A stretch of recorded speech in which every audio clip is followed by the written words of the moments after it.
the section of citizen engagement, participatory data, and public dialogue. Her work focuses on ensuring that life experiences meaningfully inform policies and programs.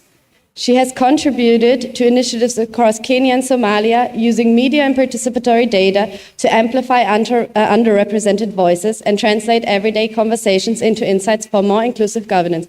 Please welcome with me, Maddie. Thank you so much for joining us today.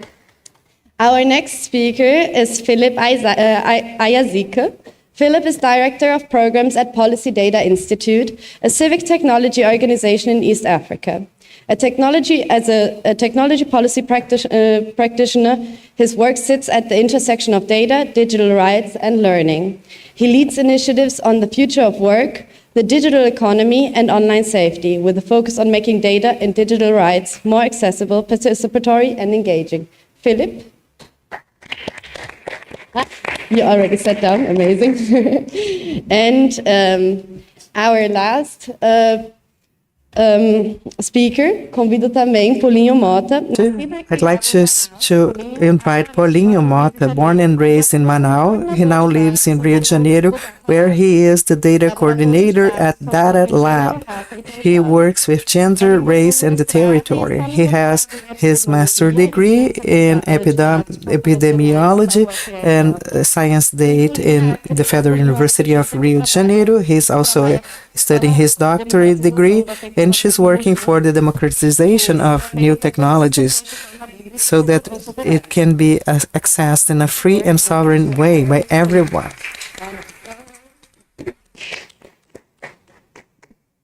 To our moderator, Brian. So nice to have you here with us. Thank you. And yes, Brian is our dear partner from Texas Tech University, who has been with us at InfoCitizen for a long time. Thank you, everyone.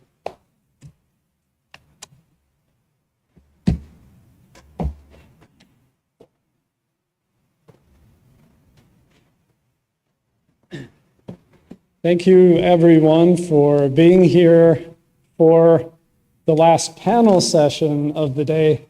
We intend to bring the energy. This is high excitement, academic presentation here. We have potentially music, video, interactive, and, wait for it, stickers.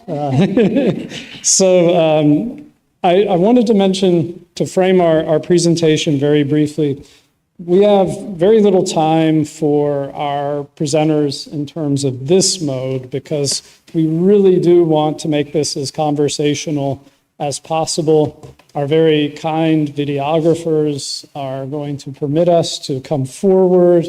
We really want to turn this into more of a real dialogue between the panelists, between you. So in the second part of our time, we will get to that. And we will hold pretty strictly to short presentations. I wanted to note, flashing back to yesterday's sessions, I said something that might have been a bit cryptic, taken out of context, when I mentioned the value of ignorance. Now, we're going to be talking about making experiences visible. I'm not celebrating ignorance for its own sake. We have plenty of that. What I was pointing to was more the importance of ignorance in terms of the veil of ignorance as a social experiment. If we are going out to get information, what kind of world would we want to be in? What kind of participant? Secondly, I want to point to agnotology, the deliberate manufacturing of ignorance, which is a problem we contend with in our time, as well as censorship by noise and other phenomena in the digital world that we inhabit. With that in mind, we're going to hear from people today who bring us back to beginner mind, which is something, for example, that children teach us, that they are sometimes able to solve problems more readily because they don't bring certain types of knowledge and information to situations. So we'll talk about who owns data, who can challenge numbers, who can make them, who can translate them, who matters, ultimately the power of how we create knowledge together. So that said, we will get right into our panelists. I suppose we'll go in the order here. So Marisa, please get us started. Obrigada. Thank you. Boa tarde. Good afternoon, everyone. Obrigada pela oportunidade. Thank you for the opportunity. Vai ser desafio falar agora. It's going to be a great challenge to speak now after so many so interesting presentations, but I think this is going to dialogue with this panel. I'm going to tell you about what is this network called social knowledge, this organization that in Portuguese is Rede de Conhecimento Social, that is dialoguing with many of the activities that we've seen here. But we see ourselves as an organization that is most of all defending democracy. So data production, knowledge production is what we identify as a tool to promote social participation. Understanding that social participation is one of the main pillars to promote a stronger and consistent democracy that could have people as action promoters so that their contexts are in fact corresponding to what their needs and demands. So this network is this civil society organization with this mission. In order to produce knowledge, and we use this term, we don't talk about data production, but knowledge production, because social knowledge is produced by people, with people, to serve people. So we work with several fronts and objectives, different ends in this collective construction of knowledge. Some people focus on diagnosis to support planning processes. With working with this perspective of territorial development, we've been trying to produce and disseminate knowledge as a tool in itself, because it brings information, as you know, qualifying collective decision, having the evaluation of processes and policies that are offered to people, with and also raising awareness for specific causes. And in order to do so, we've been working with different methodologies. We have participatory methodologies. Some of them are created by us, or some are based on other methodologies concerning research and research methods. But we also work in this logics that we are talking to people. So we will always consider that listening to people itself, it's a process of exercising democracy, because we have researchers listening to the people, but we put people to dialogue among themselves. So we bring together the groups of researchers from different contexts so that they can work in this perspective with this collective investigation, generating dialogue and in this listening process to make decisions about their context or to improve the work in the territory or at a national level. An example of a process that we were able to carry out that generated a collaboration with Fiocruz itself was during the pandemic of coronavirus. We had this national research about youth called Youth and the Pandemic, and we brought together a group of 18 researchers from different places of Brazil, from different contexts, so they could think together about what was happening to the youth. So it was a data blackout that we were living. We were living in for 3 years. So we had the data collection. This group of young researchers got together to understand what was happening to them in terms of education, work, political participation. And then we had information that delivered this work, that listened to thousands of young people during that time, and this document became a single piece of data in large scale to base some public policy on youth that were being driven by the National Council of Youth and by Fiocruz itself that had this research on this topic. And a different methodology that the one that I would like to bring as a reference to you is the focus on children, which is a very interesting data production process that goes beyond producing quantitative information, bringing children as knowledge producers. So we have this process to train educators or families so that the families and the adults that are working with the children can listen to them to make decisions about policies that will guarantee the children's rights. So we work with pictures. We have 3 steps in this simple methodology. We have a step for raising awareness when we invite people to talk to the children to understand what they like, what they don't like around the school, in the school, in the shelter where they live, and we go to the streets or the facilities so that they can take pictures about what they identify as positive and negative aspects to them. And then we have this curatorship of the pictures, and they're going to tell us the name of the pictures and why they took some pictures. This is a huge work. I brought some examples. The children, they talk about what they like in the schools or daycare centers. You see their age here and the names of the pictures and the territories where they are coming from. So they talk a lot about the green landscape. They like the toys. They like Egypt. They like to learn about this culture. And what don't they like? And this is very revealing about this city. So there's a lot that is brought here, changing our perspective about the city. They don't like old furniture on the sidewalks because that attracts rats, and also broken toys.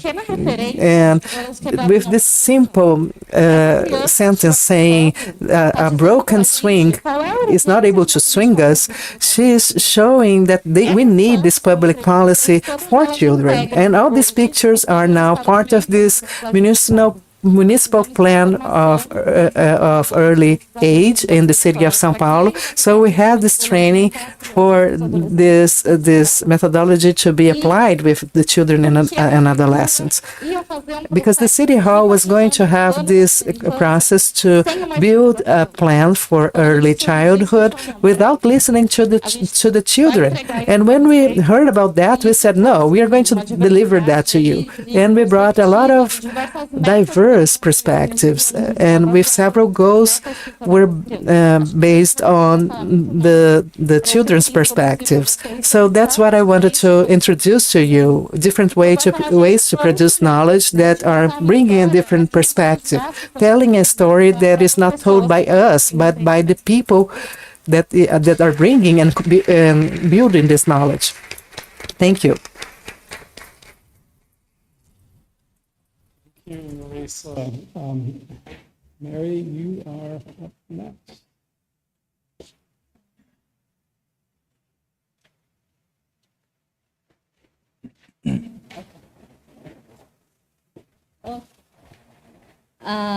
Thank you so much, Marilisa. Thank you for that, sharing your experience.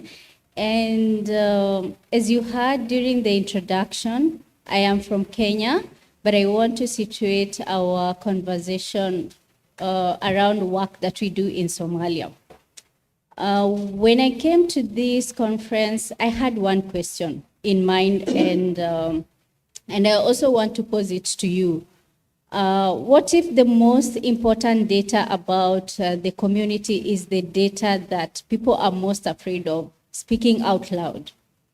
So journey with me and let us see how or what happens when we listen to this data. Today, I wish to share with you how citizen-generated evidence does not just produce data. It challenges stories, and it tells a different story about the communities. And in global conversations, we run one risk of compressing regions into simple narratives. And one place that suffers that is Africa, where we describe it in simple, broad terms. And what happens when we do that is that we shape the way people understand about Africa. Yet Africa is incredibly diverse, with different countries, different languages, different cultures. So one of those spaces is Somalia, where we implement most of our intervention or citizen engagement. And Somalia is mostly described as homogeneous, practicing one religion, speaking one language, and socially unified. But then, is that the case?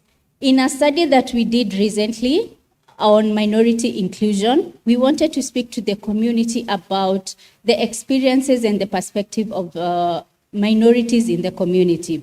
And what happened when we listened to the minority speakers in the community. It showed that over 200 respondents identified themselves as minorities, but they chose not to speak their languages because to them, language is not just communication, it is a risk. It is a risk that they are going to be excluded and they are going to be discriminated. So the question is, how do we listen to something that cannot be said? Allow me to share a goosebump moment that the team we were working on this project experienced. I'll read, these are direct quotation from the communities. These are not altered. We don't alter feedback that we receive from the communities. So my answer is to chase them away, all minorities, so that they are eradicated. All 4.5 gather somewhere and burn them all. This is not a political speech. This is a message from a community member. Alongside this, you can also see another message about a woman who is asking for food, who is asking for money for food. Yes, we were having conversations about minority inclusion. So what happened when we lifted the curtain? We found that Somalia is incredibly diverse. It is a rich tapestry of cultures, languages, religions, and histories. Through our methodology, the people responded and shared that discrimination was one of the key issues that they experience on a daily basis. And we were having conversation, we have conversations on radio. I'll take us through the methodology. But in each week, we were having a different conversation. We were talking about government representation. We were talking about access to public services. We were talking about economic participation. We were talking about preservation of culture and languages. Yet throughout these conversations, we heard from the community, what we heard most from the community is discrimination, that they are discriminated on a daily basis, even though we were having different conversations. So how do we do what we do? And that brings me to our core capabilities. At Africa's Voices, we leverage on technology and radio to create open and safe spaces, inclusive spaces for community members to engage with decision makers. And decision makers, these are humanitarian organizations, development partners, and even local governments. We have one simple ambition, which is to amplify citizens' voices into decision-making spaces. And in Kenya and Somalia, where we predominantly implement our intervention, radio remains one of the most relied and trusted sources of information, and that's what we use. So our methodology, what happens is citizens self-select. We do not sample citizens. They self-select.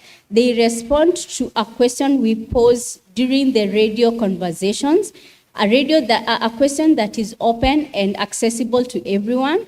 They respond to that question, so it is self-selecting, and they do this in a language that is comfortable for them. Our process is quite interactive and iterative. We do not do this, we do not sit in our offices and do this all alone.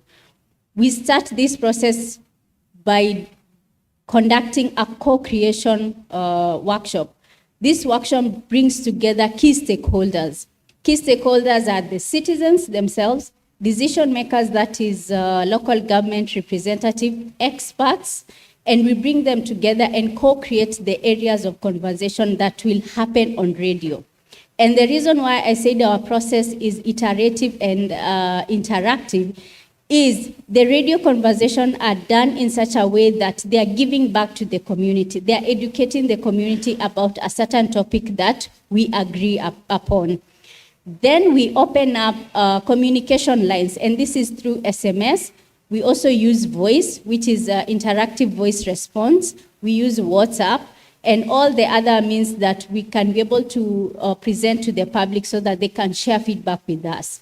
Once we receive this feedback through mixed method, quantitative and qualitative analysis, we are then able to make sense of the feedback that we receive from the citizens. And as I showed you earlier, that was an extract of a message that was sent by a citizen.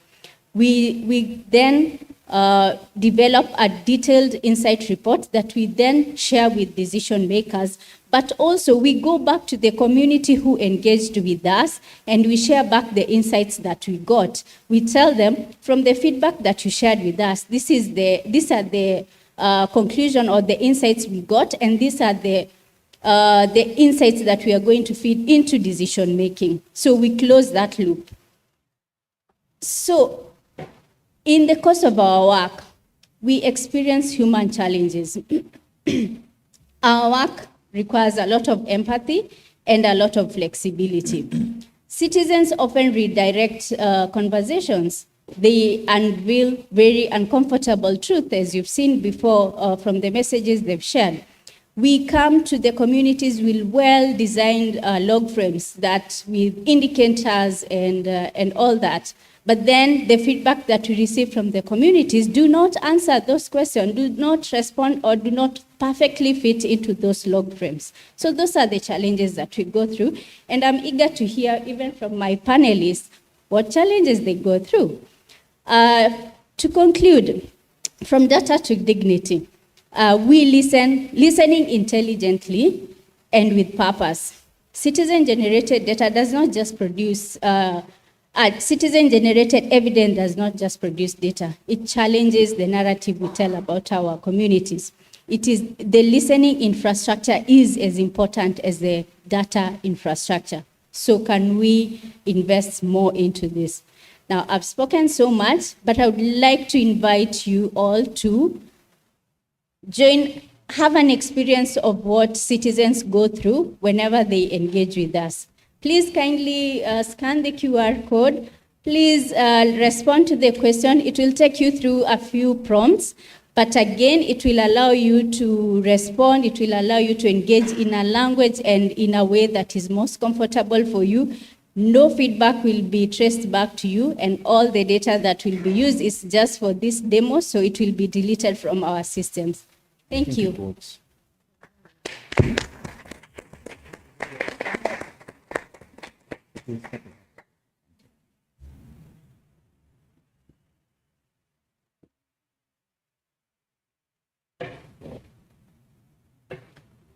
Hello. Good afternoon. My name is Philip Ayazika. I work with an organization called Policy from Kampala, Uganda. I think I want to pick up from where Mary stopped. Mary did ask a pertinent question on what are some of the challenges we see with data. I have a story that I want to share that also somewhat got me into this work. Very many years ago, on my village, I have a story that I want to share that also somewhat got me into this work. Very many years ago,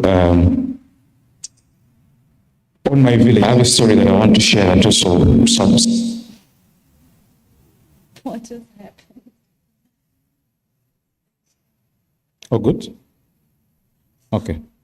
Looks like the technical team doesn't want my story, so I'll get direct into my presentation. So yeah, I want to start with a question, a rhetoric question, but I think an actual question that I want us all to sit with for a moment. And that question is, where's my data? Where's your data? The story that I wanted to share earlier on, I'll quickly get into it. It is common practice, in Uganda and in the region where I come from, for you to go and buy street food. In Uganda, there's a very famous delicacy for those that have been in Uganda called a Rolex. Not the watch that people wear, but it's a food. Mary's laughing, I know you know it. Yeah. And the Rolex is wrapped, it's a street food that is wrapped into paper, when you go to buy it. So it's common knowledge that common practice that when you go to buy it, it's wrapped into a paper that could be someone's HIV results, or could be someone's bank account details, or it could be someone's CV when someone went to look for a job, and sort of they trashed it somewhere and someone picked it up and made a paper bag, right?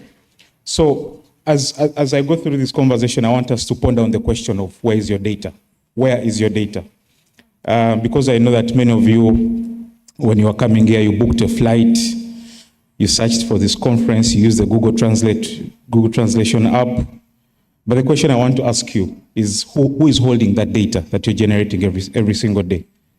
As we live in a datafied economy with our data being monetized every single moment of it, it exposes us to very many risks that we have no idea the magnitude of them. So Where's My Data is a methodology that we built as policy to sort of make data rights accessible, but also and joyful. And it is a question that I will dwell on today through my presentation. So the organization I work for is called Policy, like I've mentioned.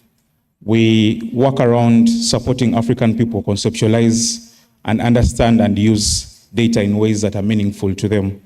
But also, a lot of the work that we're doing currently and focusing on through the years, it's become clear to us that we need to bring back joy in digital spaces, right? As we talk about developing and creating a shared digital future, it's important that we think about what is a digital future that is safe and joyful, and all of us can, interact and, find meaning in it. So our work started, several years ago, and at the time when we came into the space, we're asking simple questions. How can data and technology transform service delivery in Uganda? So we went on, developed tools, did research, built communities, because for us, the question was simple. Citizens are not getting the right services, so the services need to be digitized, right? Data needs to be digitized to enable citizens get the services. But several years down the road, it became very, very clear that this technology and the data that was being digitalized was sort of perpetuating the very many, how does this work?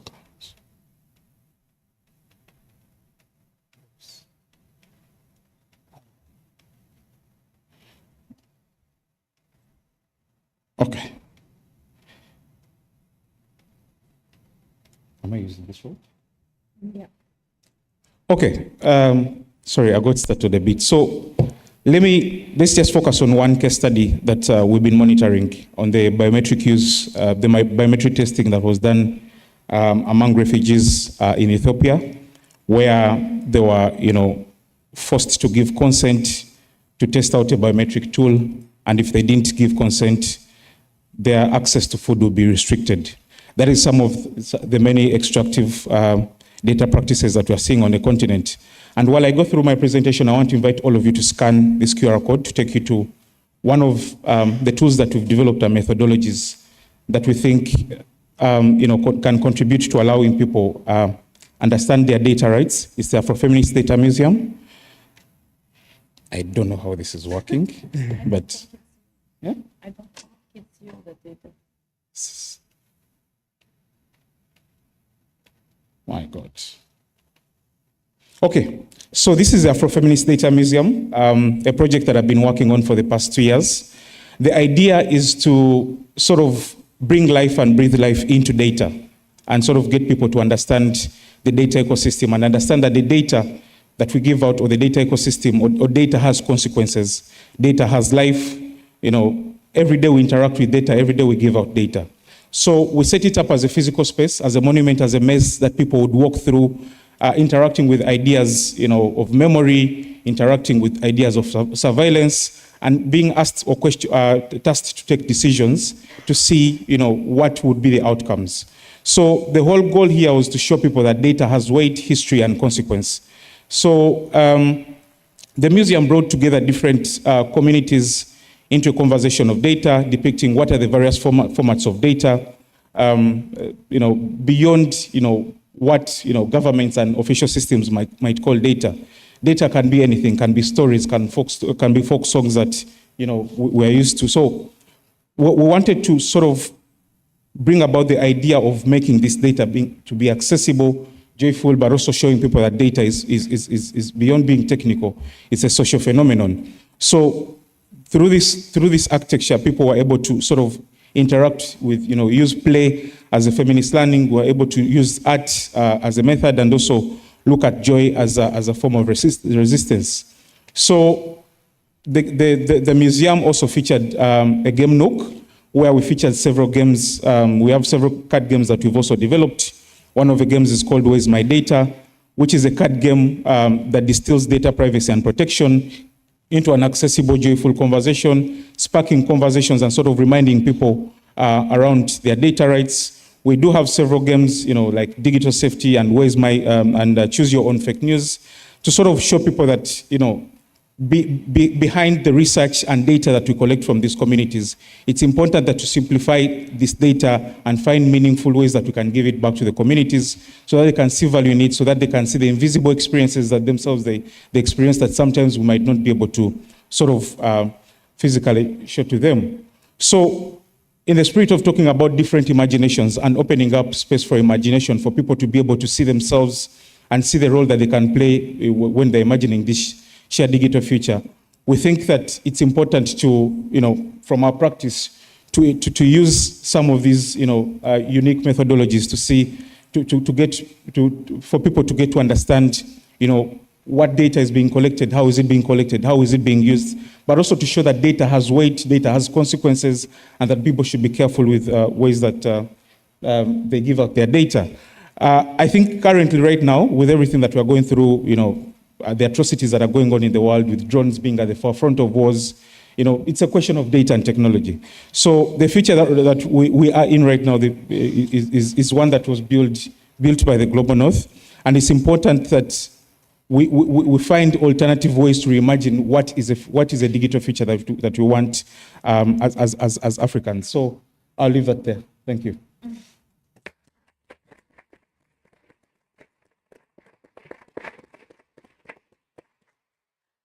Can you guys pass me the pointer, please? Thank you, Philip, and apologies for the technical difficulties. Yeah, there we go. Thank you. Boa tarde a todos. Good afternoon, everyone. My name is Paulinho, and I have today a great privilege, honor, and joy to speak on behalf of a very powerful and beautiful tool and network called the Citizen-led the Citizen Generation Network, that Citizen Generated Data Network. I have a blonde faded hair, and I'm wearing a white blazer and a white t-shirt that says Data Lab, which is the organization that I represent and that is part of this network. For us to start talking a little bit about what I would like to present to you, how the work of the network has been structured and has been strengthened, I decided to share with you a little bit of art. We're talking about narrative and how to challenge narratives and the social impact of our citizen-generated data processes have. And this year there was a samba school here in Rio that wrote a samba lyric that talked about how the peripheries are occupying the city center and how the knowledge that is considered marginalized is now understood and finally acknowledged as the best and the true knowledge. So I brought to you just an excerpt of this song. Can you play it? Oh my God, now I'm having problems with the clicker too. I'm sorry. Just pretend that you didn't see anything. Thank you very much to the technicians.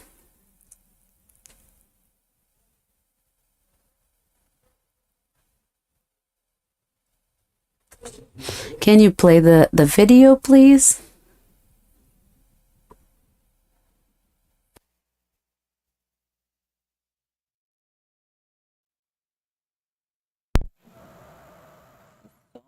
Com áudio.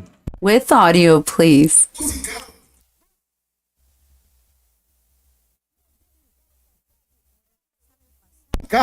Vamos vestir o manifesto. Somos filhos das periferias. Nosso mundo livre começa agora.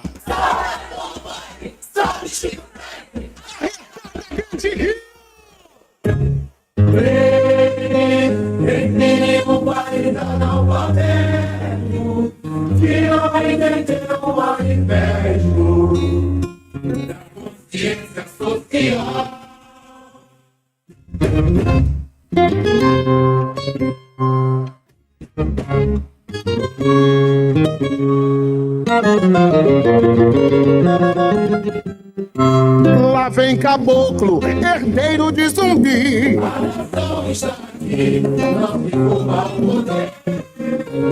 Escute, nossa gente vem da lama, resistência que inflama quando toco cheguei. Our people come from the mud, a resistance that is inflamed whenever we have to. I'm also a crab, close to the mangrove. We wake up early to collect the garbage at Maré. This video, and in reality this samba song, is talking about what we've been discussing these days. How that human beings, animals, territories that are considered wastelands, margins, peripheries, in reality, they are building the best solutions from their people and from their culture. So inspired in that, we've focused this network called Citizen-Generated Data Network. To the left, you may see the end of the first seminar that we organized that happened in the favela of Maré, that at the time was the headquarters of Data Lab. At that time, we had this the operations of the network, and we were able to bring together 60 people from 20 organizations that were learning what the generation of data could do for the peripheries. Then they needed to better structure that knowledge, better defining the concept, and at the end of the seminar we had a plenary session that is the basis of the work of our network. To the right you may see the second seminar, and we were able to double the participation and also with 2 times the number of organizations that we had before, and now we are expanding this network at national level. The last time we updated, we had 94 organizations from all around the country who are identifying with this way to make data from the peripheries. So, as you've seen yesterday and today, and since you've been to Redes da Maré for all week, we have several ways to build data in a citizen way. It's very interesting to present this concept that we built within this network so that we can understand what I'm going to talk about. We understand that citizen-generated data is a set of methodologies that are conceived or adapted by civil society to depict, analyze, and evaluate public interest issues using data for identifying problems and solutions. There are some aspects that are important to highlight in this concept. We have been saying that this movement is coming from civil society because it was precisely the academia, the classic university, the government entities that weren't able to produce data on the territories of favelas and peripheries. And many times when we came with that knowledge, with that information produced, we suffered what we have this defined as this epistemicide, a denial on what we create. And another important aspect is that we don't use only this data generation verb term.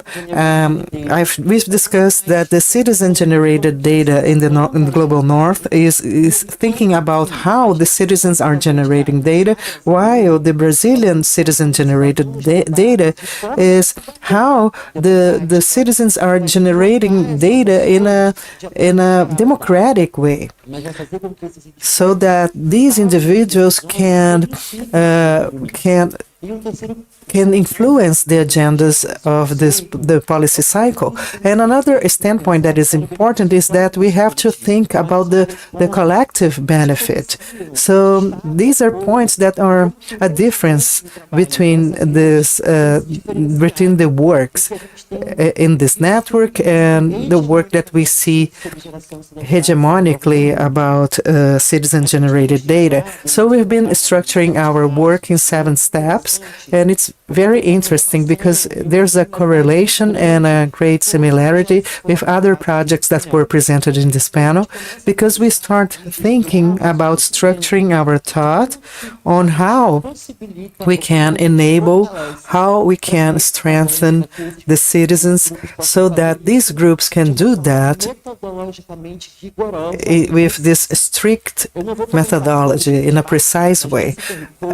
With this QR code, you may see our publication, and we explain all this journey where we are showing each one of the steps of the data, the citizen-generated data. And it goes beyond structuring data or generating data. We have steps concerning engagement, discussion, communication of results, so that there's a feedback to the community, and that makes the work very rich.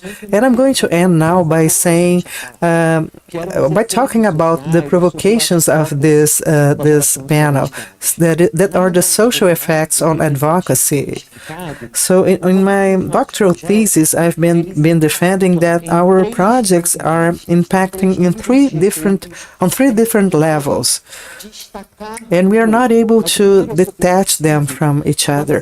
First, this individual, that person that was living the problem and also knew the best solutions for the problem, this person becomes the source of data, and this word source is going to become more explicit in the last slide. But the individual is transforming into this solution proponent. So this person becomes an activist, a data activist, and also an activist concerning that problem that he is facing or she's facing.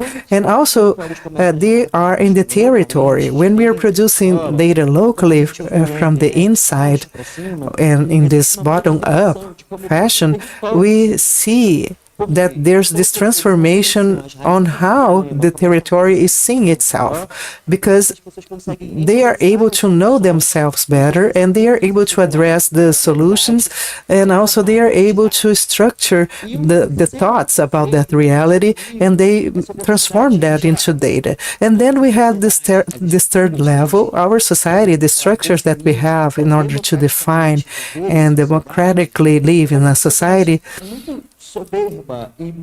Well, we had a very wide society that thought that knew how to map the problems, thought that knew how to solve the problems and go on with the solutions. But when the citizen-generated data comes from the periphery to the center, all this reality that supposedly was given is completely challenged. So this challenge that was given, that was unique, that was simple, it's corroded. So we have 3 levels of effect.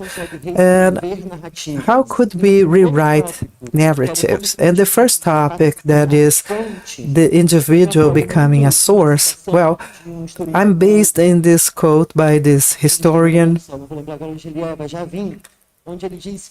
Na história, And he says that in history, the power starts at the source. importantes tornam-se fatos Facts become facts em alguma medida if they matter Segundo, as little as possible. Facts are not born the same.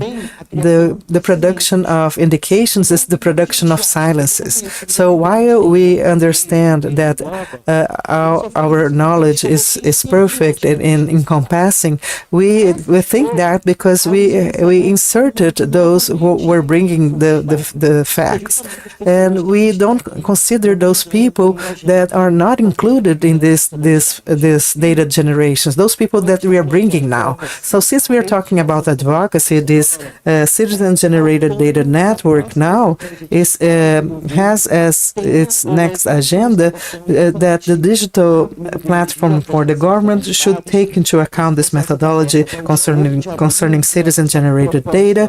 This process is open until April 8th, and our proposal is available at the website and also in the profile of the organizations that Lab, Casa Fluminense, Instituto Decodifica, Favelas Observatório Marielle Franco, Fogo Cruzado Institute, and I forgot about one. 6 organizations, and you're going to find them out. And the point that I highlight is that if the government is adopting the citizen-generated data in a horizon of 10 years, that could position Brazil as an international reference in democratic generated data, combining citizen participation, institutional strengthening, and also citizen generated data. That's it. Thank you.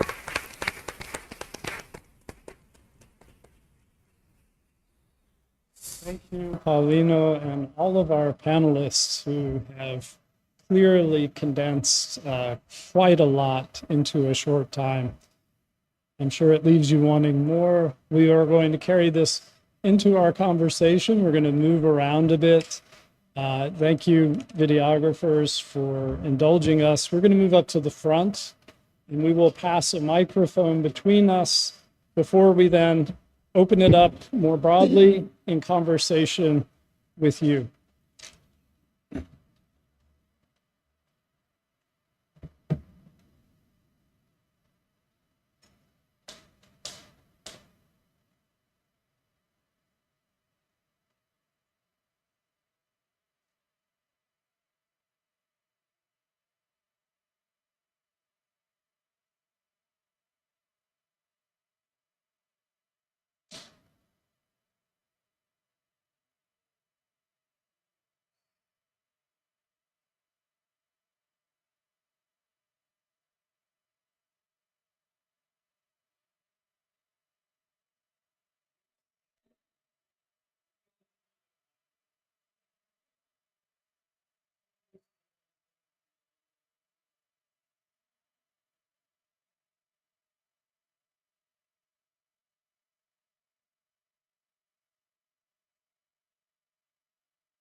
Thank you, Guilherme. These talks are very much in dialogue with each other, and I really would like to take advantage of the fact that we have community practitioners, people who have been involved in participatory action research from the bottom up, speaking to the top, who understand it from the inside out. And you queued this up very nicely, Paulino, in terms of talking about how people become solution proponents. But I want to start with a difficult question in a way, but one I think is always fruitful. If we think about knowledge production and speaking to the creation of knowledge, some of the problems we face with civic literacy, media literacy, data literacy, perhaps we could talk about beautiful failures or beautiful challenges. People who work with communities, no, and this was said in our panel. Mary, you pointed it out.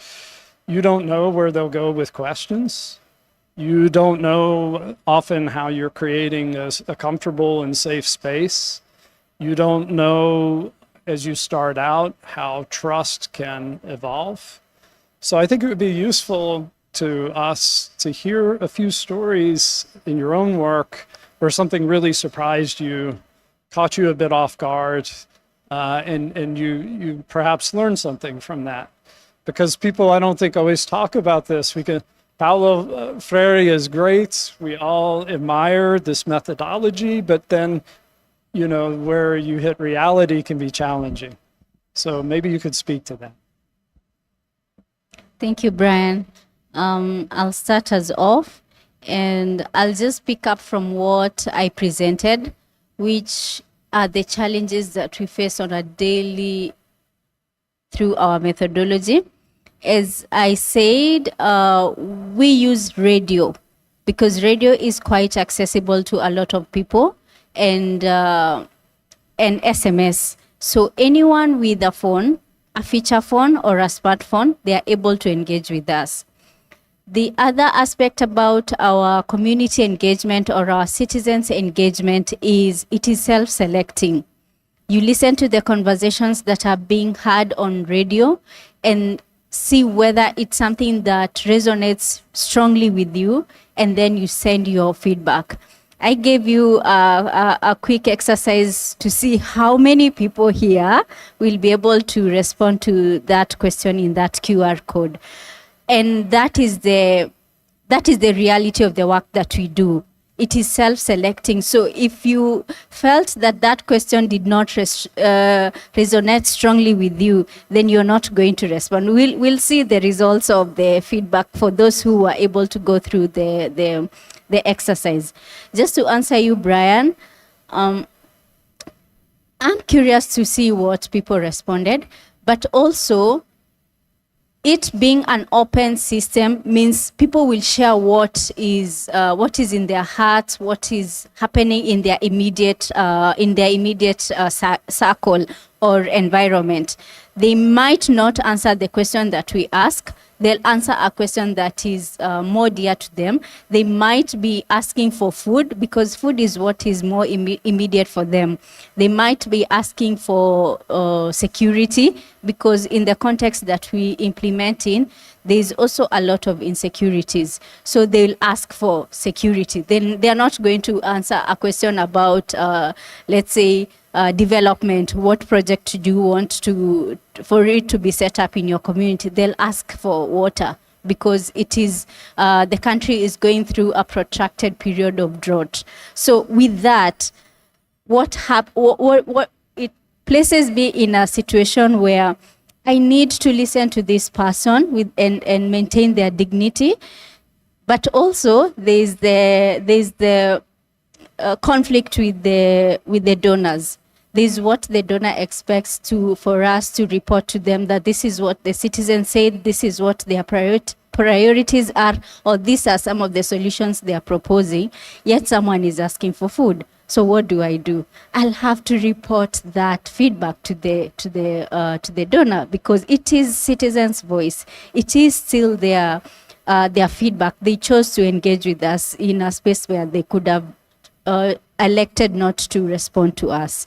So it is holding that, it is navigating that line between maintaining the dignity of the people we work with, as well as responding to what the donors, the people who fund us, want to hear from the community. Thank you. Me identifico completamente. I totally identify with this challenge because we are talking about real concrete demands from people. And this participatory process is a living process. You have no control on the end results. And many times people don't want to listen to what they want to say. The community's demands and the needs of that context. An example that would dialogue with that, but bringing a different perspective. I was talking about listening to children, very young children, from 2 years of age until 6 years of age, and they were taking pictures. And a great challenge that we have that is not relating to the kids themselves is that people would take that into account, what is being said by the children. Because sometimes they only say, "Oh, this is so cute. The child is taking a picture," and this is not interpreted as a real concrete demand. So when they're taking a picture of the swing, saying that the swing is not working anymore, that's because they want to play and they don't have the proper space. So this is a concrete, real demand. Is it cute? Most certainly, but that goes well beyond. When we work with this participatory methodology, the proposal is that we are really, as Paulinho said, bringing people as activists for transforming their context, regardless of who they are, because we understand that everyone could be a researcher, and everyone could generate transformations for their context, regardless of age and schooling. So taking that seriously has many layers. So we have a layer. Who is taking this information ahead? A set of children won't be able to do that by themselves. And a group of citizens that has this a literacy that is different from those who are making decisions. Sometimes they experience the same, they are not heard. And with this process of training people as researchers, we must put them in this place that they are also producing knowledge. And these are concrete and real demands that need to be taken seriously. And we talked a lot about this during these days that we had this conference of a methodological strictness to make that completely unquestionable. And I completely agree, this is fundamental, but we have to have a concern that I think we all share, that we should take seriously not only the final product or the final knowledge, but the process of constructing and building that information as an exercise of democracy as well, so that people can appropriate the processes as well, not only the knowledge produced, but also the directions that knowledge could go. The information is public and it belongs to the world, and anything can happen with that information. I'm not going to name names, but the survey that I mentioned here, Youth in the Pandemic, was made with the National Council of Youth, and it was stolen. A minister, when the survey was published, disseminated in her social media that herself and her team made this survey. And we had a few issues because that was an unlawful appropriation of information. The information is kidnapped and transformed into something else. So that is why we have to dispute narratives all the time and deciding where we can get to with this knowledge production, so that people that produce this are heard and what they want, their demands, are translated into something that they would like to see as transformation. Thank you. I want to speak about power. I think I want to emphasize the element of power.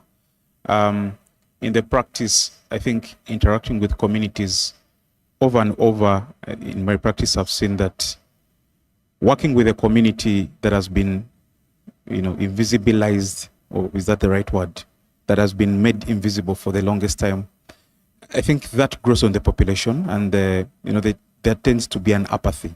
So the sense of apathy where they feel like, okay, even with the much data and the much processes of iteration that we can go through, there's not going to be a change, right?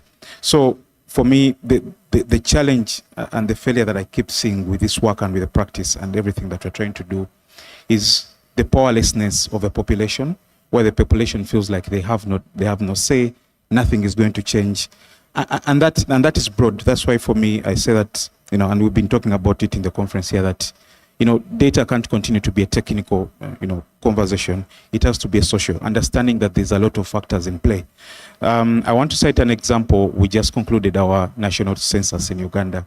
And this is a very funny story, but it is not new to hear that, agents of, the Uganda Bureau of Statistics go to certain communities and they're chased out with pangas. You know what that means? Is that the citizens have lost trust, right? They've lost trust in the systems. They feel that they are over-researched. I don't know if that's the right word. And when we talk about power, I think it's also the realization that, as civil society, always we talk about, the government, government, big technology companies, but also realizing that sometimes it could be that even us as civil society organizations, people that live within these communities that we're working with and for, sometimes perpetuate the same things. That what approaches are we using, what methodologies are we using getting into these communities, and the need to be aware and be careful that you're not perpetuating further and sort of making, deepening this powerlessness that are in these communities. So for me, that's been one of the beautiful failures, understanding that sometimes the methodologies and the approaches that we use to go back to these communities sort of impose power. So power is not only with governments, it's only with big tech companies that we talk about, but it's also that us as civil society organizations, we do have power, right? How do we show up? How do we interact? How do we empower these communities? We keep using the word empower, but sometimes the methodologies that we use sort of make them more powerless. So even in the practice and the need to use play and, the artsy, and someone asked them a very important question earlier on, is that, okay, we're using murals, you're using art as methodology to sort of get people to be conscious about data. But this is not what is going to inform national statistics. So again, in the spirit of, pluralism, that different methodologies can coexist, the idea is that this is just a means to the process. At the end of the day, we're trying to show people, to remind people of what is their civic duty, what are their rights, what are their civic duties, to be able to voice their issues themselves. Otherwise, I think we can't, and this is a real challenge for us, that we don't want to be the ones at the forefront always talking about the issues of the people. We need to empower the people to understand, what does their data say, give them back the data that we collect in methods, in formats that they do understand, formats that are able to visibilize what are the issues that they're facing. Because a lot of the times with the data that we collect, we've been monitoring online violence against women politicians in elections, for example. And this is a totally new phenomenon. So you have the data, you give it back to them, and they're like, but I don't see an issue here, right? Because they can't see beyond the numbers. They've become numb like that. So going over and beyond to sort of emphasize and see what is the actual thing that we're working towards. Yeah.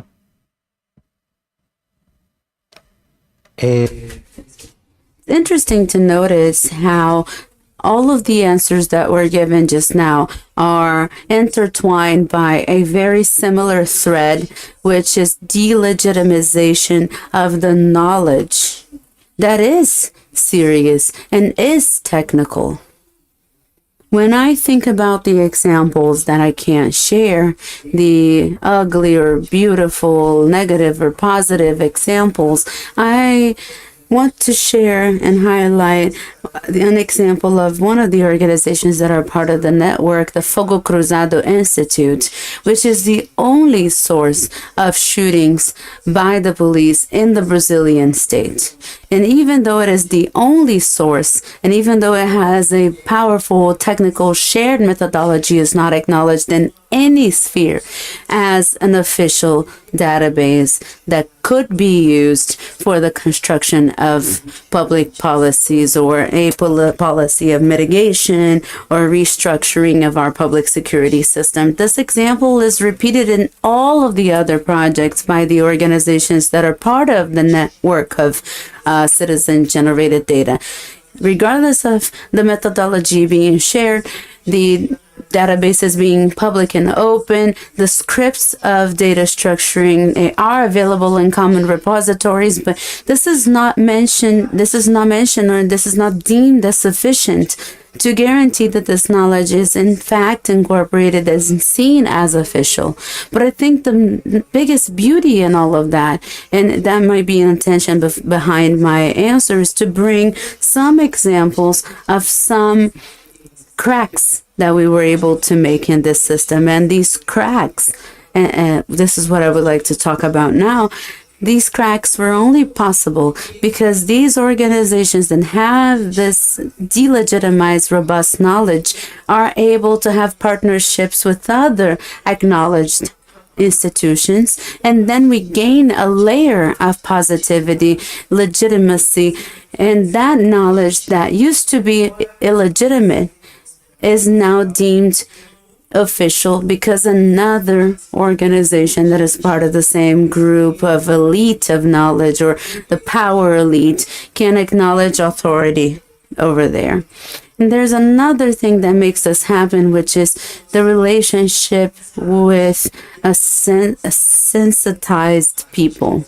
Last year, the Citizen Generated Data Network, in partnership with Fiocruz, managed to train over 200 people who were agents of grassroots surveillance and health. So we can see that one body of the government, the federal body, acknowledges in us an institution that is capable to train the monitors and agents based on the citizen-generated data principles and develop a work that is that only the civil society with this experience could do. We managed to have also a positive relationship with the team of favelas and urban communities of IBGE, the Institute of Statistics. Since 2023, they consulted us on how to change this nomenclature, but they also work in partnership with us, asking how this concept can be operationalized and practiced. So we have several examples of Brazil and outside Brazil that speak of these relationships of power, of legitimization and delegitimization. But I think the nicest thing in all of that are the strategies that make these cracks that I mentioned in the system, which are based on these two pillars: the partnerships with the official institutions and the partnership with the people that are already sensitive to these new forms of production of knowledge and power. Yeah, I know you have something more to say. Maybe the moment passed, but I do want to come back to you. And I want to pull together some of these things that I think are common experiences for practitioners and people in the community who are involved in citizen data projects.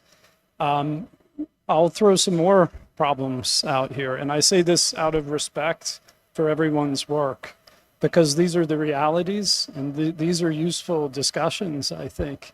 And I think there's beauty in it. To be clear, there's an optimism which you're pointing to, Paulino. The crack is where the light gets in, as Leonard Cohen once sang. But let's talk about some other things that come up a lot. And I'm going to group these into general categories from things you've said and things others have said in the past couple of days. You have long tail, what I would call long tail projects. How do you know when a project is finished? Can you ever stop a project without breaking trust? So that's a challenge, I think. Community charrettes, that's the term of art that I've heard used sometimes. How do you create that context where people feel like they can, as we say, air dirty laundry, get grievances out, and begin talking about the things that matter? Another question that, and this was brought up, and Marisa, I think it's very inspiring. In the United States framework, people are afraid to push participatory action all the way to children. It's still treated as like this academic pursuit. Maybe that's because of its relationship to health and community studies. But also, as was said, why aren't we realizing that that's more a problem of translation? This is another big category, the translational aspect, making sure that we're actually communicating in a common language. So the last point in that regard, people being over-researched. Mary, we had a good conversation about closing. Is there a loop to be closed? What does it mean to mediate and give back data? For practitioners, this is always very thorny. And for overstudied communities, to go to the point that was made earlier, that, you know, people say, well, you come, you take our data, you leave. So I'm just curious to hear how you've responded to some of those challenges. And maybe we'll have a new rule. You get 2 sentences, then you ask a question to someone else and pass the mic. We could try this. You're like, where did that come from? All right. Thank you, Brian. And I'll start from your first comment and also first question about the long tails of projects. And for us, we view, but this is something that came from practice, that community engagement or citizen engagement is not a one-time thing. It is a journey. It is a relationship that needs to be nurtured and taken care of with the community. And therefore, we have several stages and steps of what Brian, you've said on closing the loop, that we did not just come, collect feedback from the community and then leave them. Because this breeds what also Philip mentioned, which is participants' apathy. They get tired of being over-researched, being asked so many questions, yet in their immediate environment, there's no change. It does not translate into any change in their immediate environment. So what we do, or what we have continuously done, is to seek out ways of working with the community and making them understand, making the community understand that this is a journey, this is a process. It might not translate into their immediate environment immediately, but can they give us, so we cultivate trust with them so that they give us time to walk with them through this journey of engagement and transformation into their community, so that it is not an extractive process where we are just asking for citizens to give us feedback, to give us their data, but in return, we give them nothing. And that's where also, when I was making my intervention, that our process, we try to make our process engaging, a two-way sort of engagement where we are educating the community, but also we are asking for feedback from them. I like this question about being over-researched, being over-surveyed. And of course, this is something that we grapple with on a daily. And I'm open to hear anyone who's cracked the code. I'm open to hear what they did, how they did, and I'll be able to take it home and customize it for our intervention. And finally, another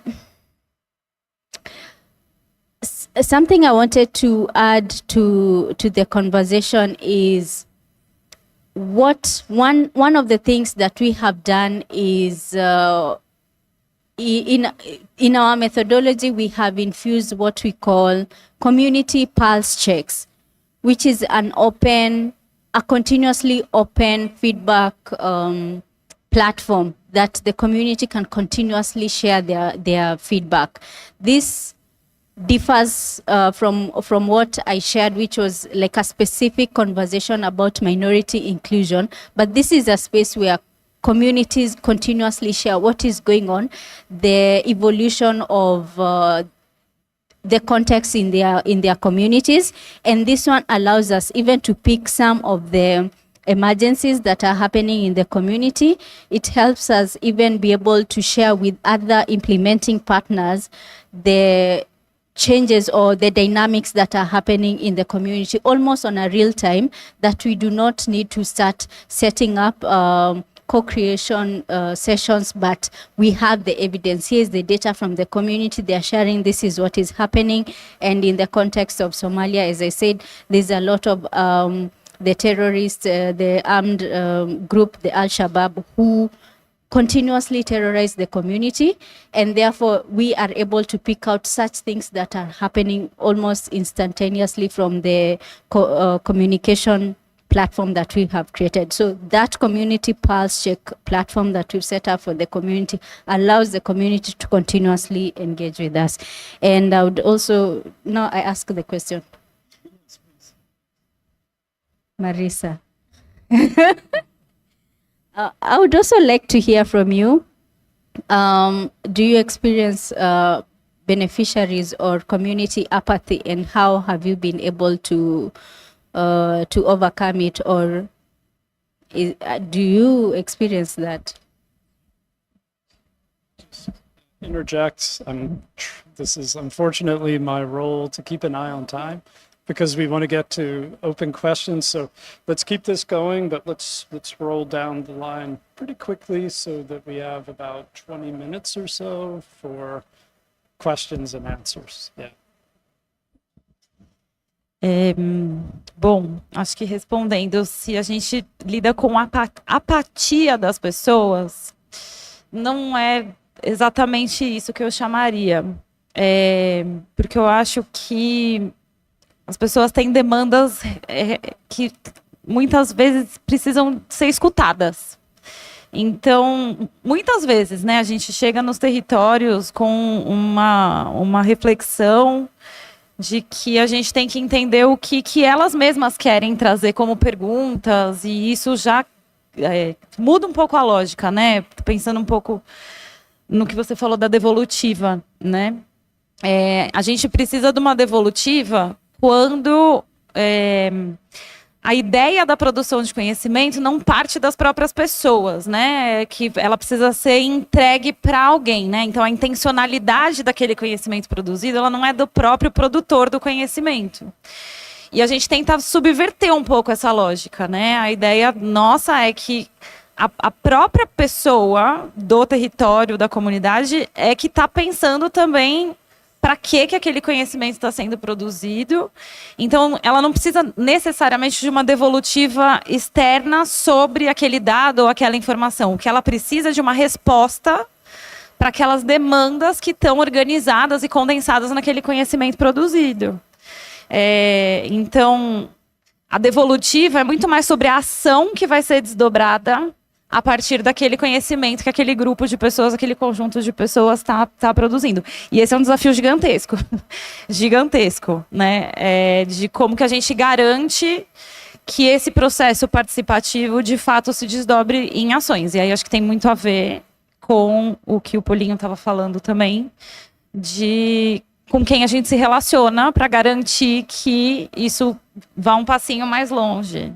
Alcance mais uma instância. Aqui a gente tem entrada por esse lado, aqui a gente tem entrada por aquele outro lado, e vai tentando fechar o cerco, né? E aí, Polinho, eu queria perguntar um negócio para você, com testemunhas, quando é que a gente vai trabalhar juntos? Assim que vocês entrarem na rede de geração cidadã de dados. Tá valendo. É muito interessante porque as respostas são muito similares.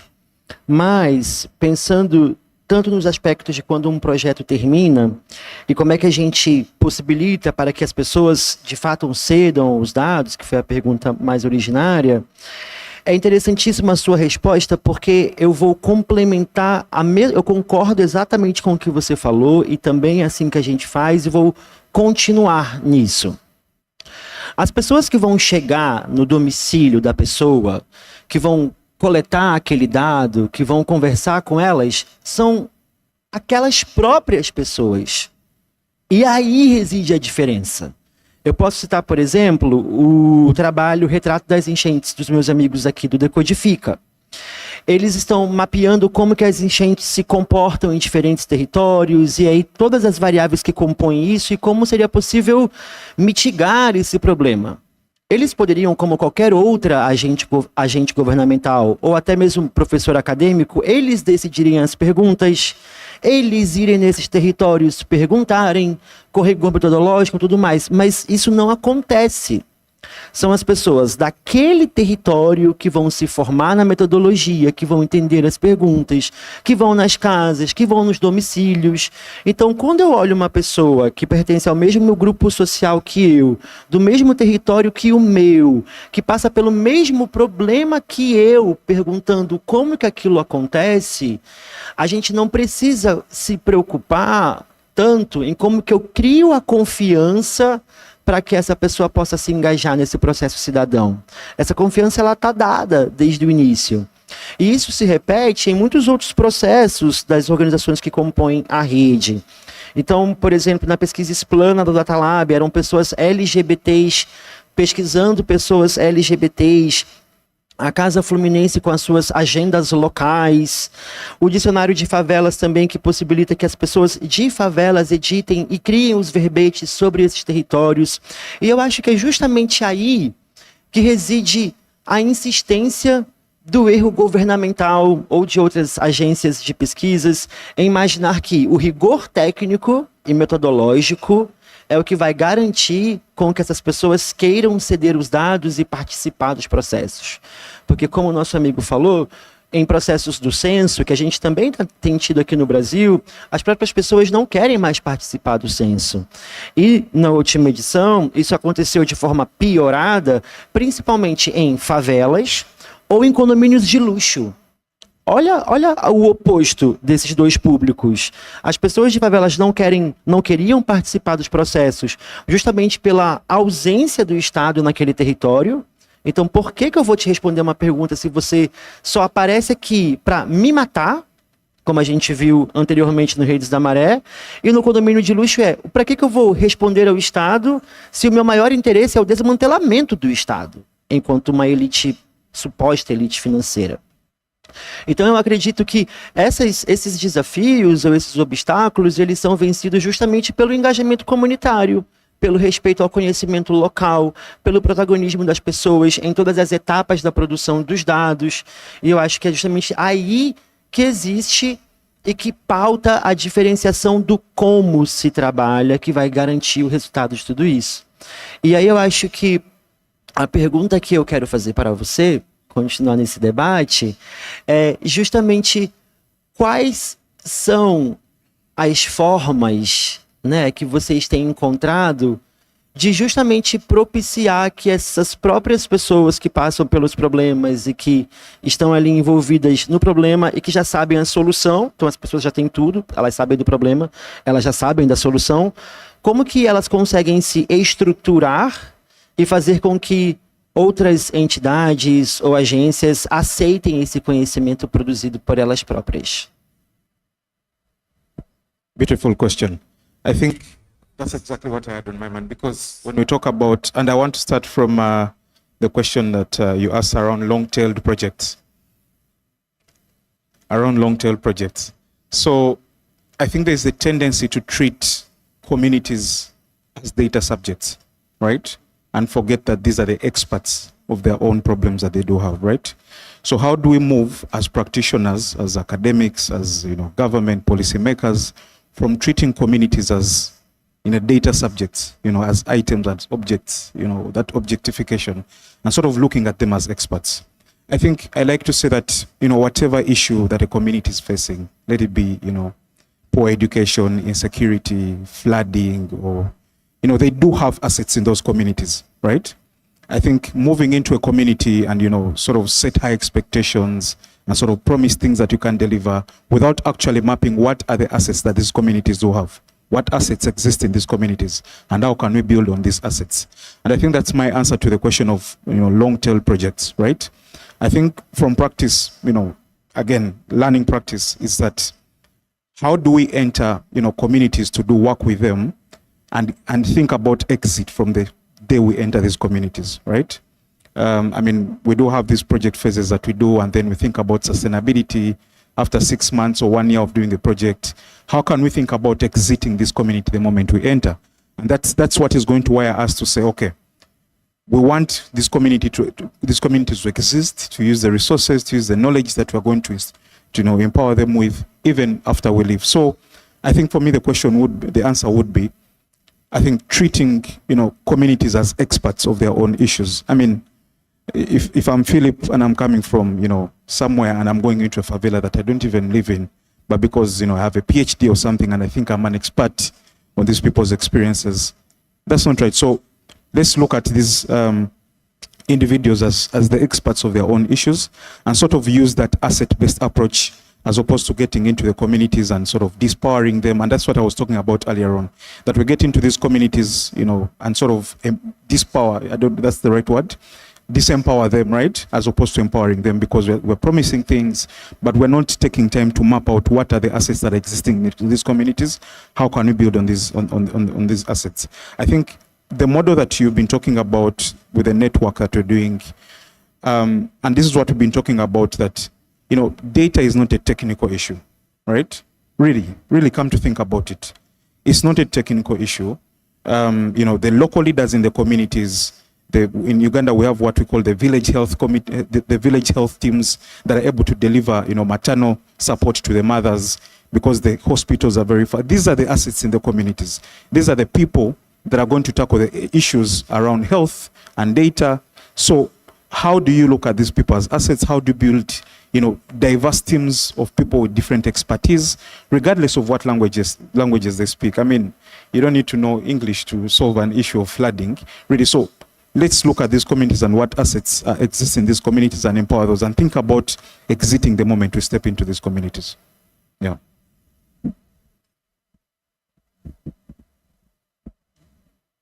That's very insightful. Thank you, Philip. And also, Paulino, that you pointed in your slide, the second to last, with the quotation about this paradox that, of course, we're also creating silences, but I think we have to get comfortable with open-ended work, that we're always going to keep doing better when we keep these principles in mind. Philip, let's hear from the audience. I know there's going to be some questions. Different. Oh yes, and we have stickers to distribute. So ask a question, get a sticker. The more, the merrier. Oh, so now we have way more. So we have 1, 2, 3, 4. Should we take all of them, or we go back one by one? Let's go around. Okay. Let's keep it moving. Tenho uma pergunta, queria agradecer. I wanted to ask the panel members. It was an excellent session. I have a specific question. It's a general one, but it's more identified with Paulinho. Eu queria fazer aqui pensando assim no papel, Thinking about the role of the state and state institutions. Está sendo muito colocado como que o Estado. You said that the state was a barrier, but at the same time a necessary stakeholder, because sometimes they complain about the methodology. They think it's not serious enough. You need the state to legitimate your research. So most of the speeches, they talked about that when we talk about citizen-generated data. And I was wondering, first, there's no stamp. You cannot give a stamp and say this is ready, this is validated. So I wanted to think about this, about how the community data are circulating now. Pensar em operação policial pode ser mais complicado. If we think about police operations, that could be more complicated because you're criticizing the state itself. You have the numbers, you have the size of the problem and the damage, and if the state acknowledges that, it's going to have to give a solution.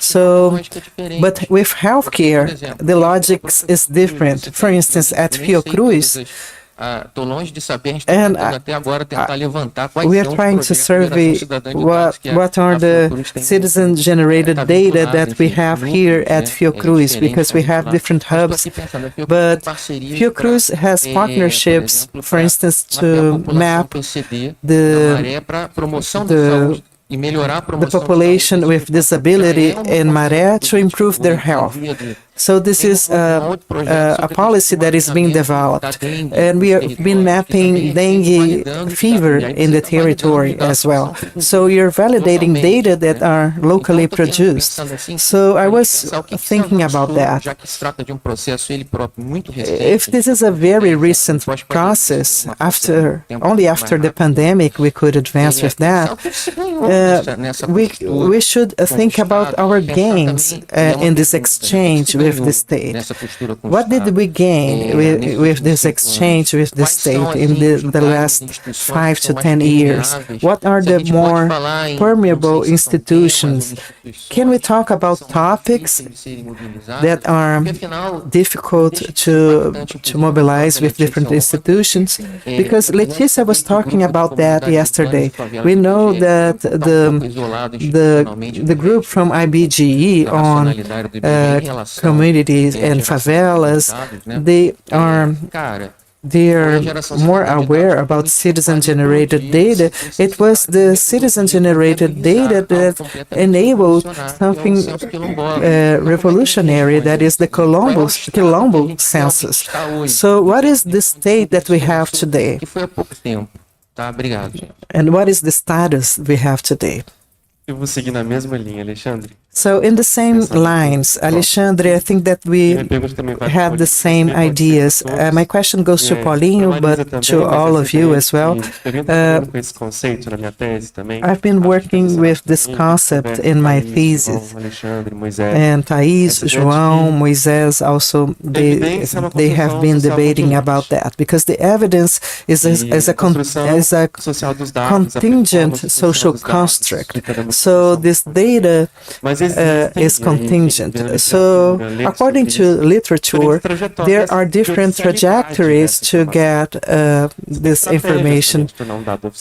And also to make that data official. Paulinho has mentioned that.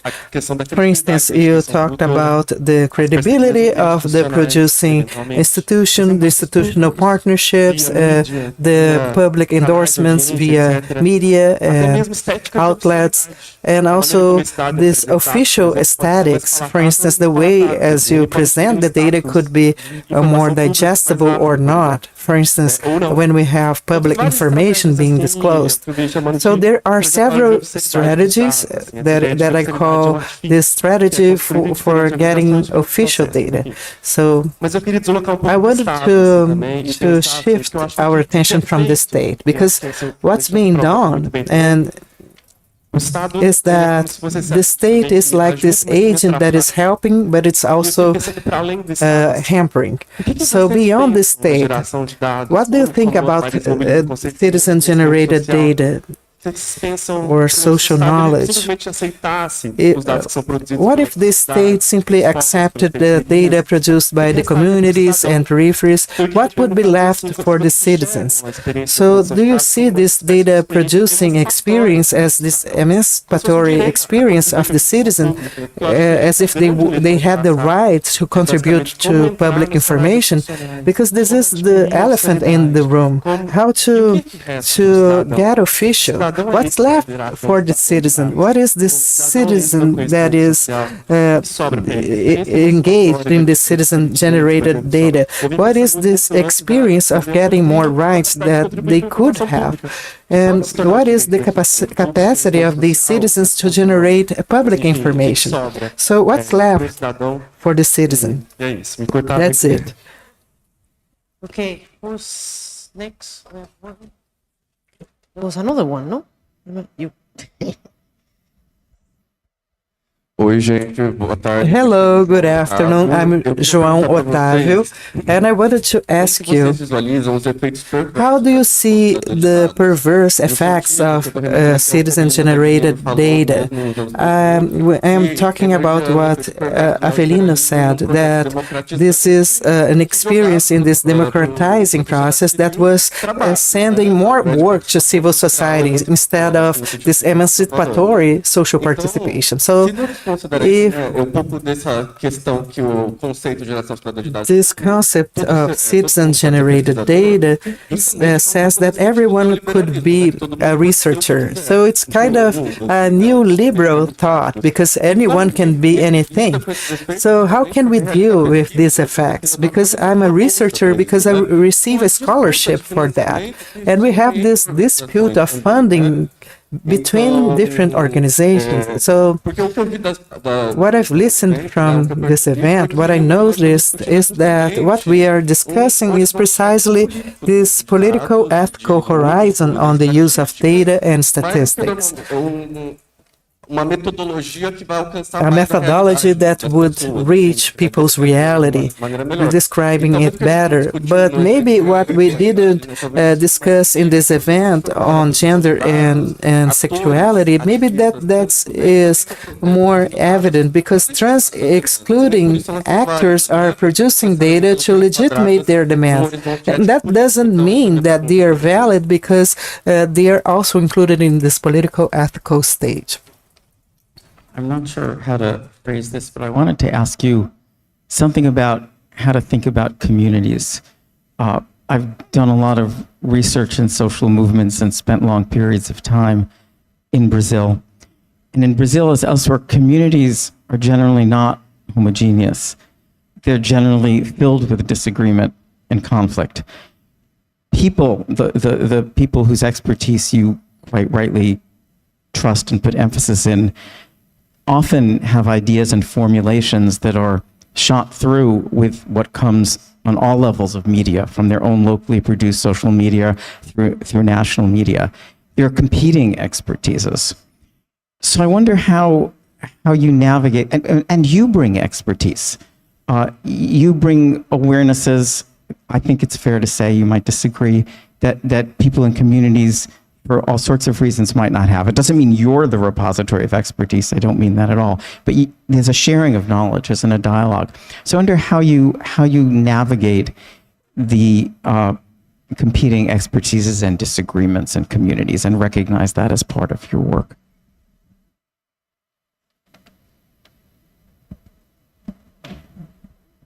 That will be all, no? Si no? Yeah. I do want to ask our conveners, I want to be respectful of time. I know we're at about the time for our session. Can we have a sense of how much time? I would say 5-7 minutes, so each one gets like one sentence. I know these are big questions too. And in fact, they anticipated some of the questions that we had talked about that we didn't get to discuss. But if y'all would like to jump in, do your best. Pick the one that resonated with you and answer shortly. Muito obrigado pelas perguntas. Thank you very much for the questions.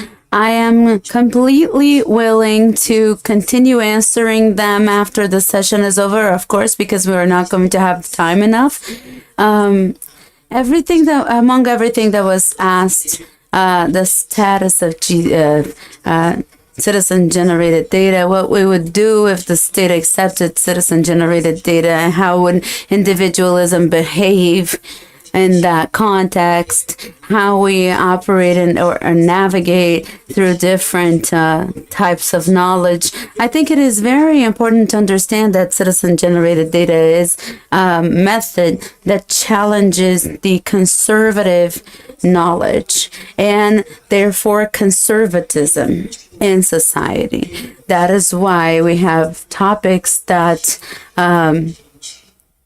where citizen-generated data is urgent, and the public workers, the state workers will tell us, please produce data for me because I need you with me. This type of demands and these types of contexts are not going to challenge the capital itself. When we are in a project that challenge the underlying structures of capitalism or conservatism, our production of knowledge is deemed invalid. For example, these are dissident human beings that are producing this knowledge that cannot participate that way. And it's very important that if the state would accept citizen-generated data, we will still have a lot of time, work ahead of us, because we are interested in pointing out solutions for the problem. So if the state accepts that citizen-generated data is an important method to identify problems, then we can start working on solutions. Elena from InfoCitizen says that this act of producing data makes citizens more citizens. I care about that topic, and then I participate in it. So the citizen-generated data processes don't have to exclusively be related to bad issues, to failures or absences. This is our dream. This is our live stream, because we want to have a well-being policy so we can live well. If I don't have to generate any data at some point because that happened, I will have time to eat, dance, make love, watch TV. These are things that I like doing and that are related to well-being. So I'll finish my answer by saying that the data generation is impossible to do alone, or else my number of participants is going to be 1. It is a valid thing to talk about my experience, but it's not a citizen-generated type of data. It does not represent the citizenship. So we need open community methods, which are ways that the favelas and urban communities found to live and to exist. Do you want it? I just agree with everything, and I would just like to add by saying I have been working since 2008, 2009 with these processes, and more focusing more on the process of social participation rather than only data generation. What I have seen is that for a long time I needed to explain that producing knowledge helps people relate to citizenship, to exercising their citizenship. And today I can feel like I have to explain it a little less, specifically in relationship with the state. I can find people that are discussing it. I think it was harder to find people who were discussing it in the past. And this relationship with the state specifically is still very complex, regardless of the topic. I believe that there are topics that have more resistance from the citizens, because these topics are where the state is failing the most. But the examples that I brought of the children, of the methods that are part of early childhood, the objective over there is not only having photos to illustrate a plan. The objective is that kids can monitor the guarantee of their rights. But can we do that in dialogue with the state? We managed to do it a little bit, and then the administration changes, and then you have to do it all over again with the new members of the government, and you have to explain it all again and say that, well, these photos mean this and that. So we also deal with a very complex cycle of the relationship between civil society and the state, and knowledge production in the middle of all of this. So we just have to go back to the beginning sometimes and reestablish relationships, because they get lost with some changes. So part of the problem has to do with that difficulty in having continuity, because these things happen. As Paulinho said, these things happen due to the sensitivity of people that are open to receive our methods and to receive our processes. I'll keep it brief. I think I picked out one thing. Someone asked, can anyone be anything? I think, citizen-generated data is how citizens help governments shape up, methodologies that work, right? During the census in Uganda, we queried the questions that were being used and the methodology that was being used, because the government assumed that all homes in Uganda, all houses are supposed to be male-headed, right? So even when they came to ask questions during the census, you could clearly see they were proposing that all homes are supposed to be male-headed, forgetting that there's female-headed homes. So we did sort of make an alternative, methodology on how would the census have come out, and the data did totally come out different. So for me, on the question of, can anyone be anything? Can anyone be, what if the government was taking in citizen-generated data? I think that is how iterations are going to happen for governments to be able to see through the different experiences of people. I think with how government data systems are set up right now, they're set up for, this imaginary person that is ideal in this format, but it doesn't take into consideration the different realities and lived experiences of different people. So I think for the question of, can anyone generate data? Can anyone be an expert at data? For me, it's a similar question of, journalists versus content creators, right? Who is the authority? And this is exactly what we're questioning, that pluralism can exist. This is how we challenge narratives, that people should be able to produce alternatives to what the government thinks that this is supposed to be the expert data, or this is what, the correct data is supposed to look like. Okay, mine is just simple as there's no citizen-generated data without the citizens.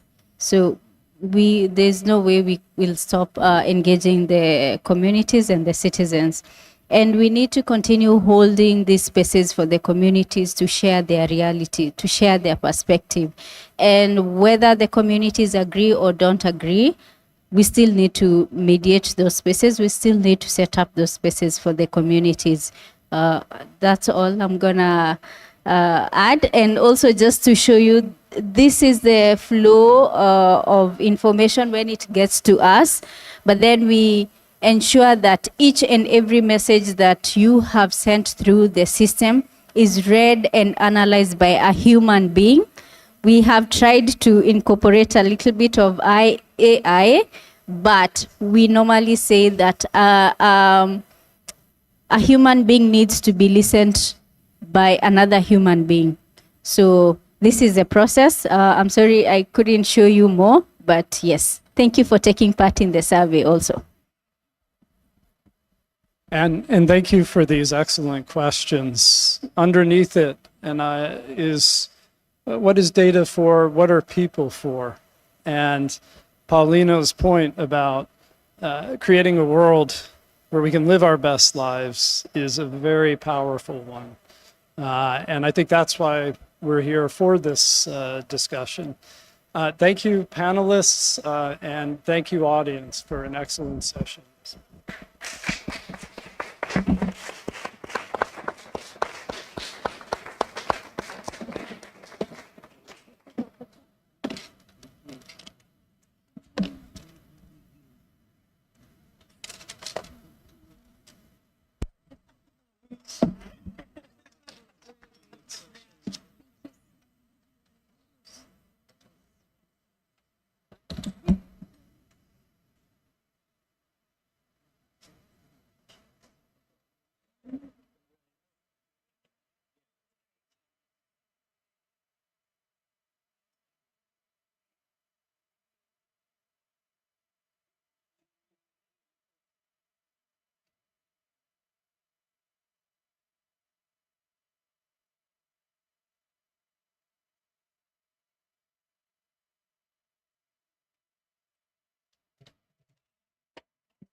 Bom, gente, a gente está chegando na...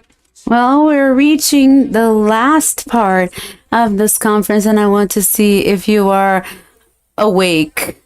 I hate these things, but we have to do this to see if you are awake. And we're going to play a quick game called Truth or Myth. Can you stand up? Please stand up. Please help me. Stand up. It's annoying, but let's see if you guys are sleeping or not.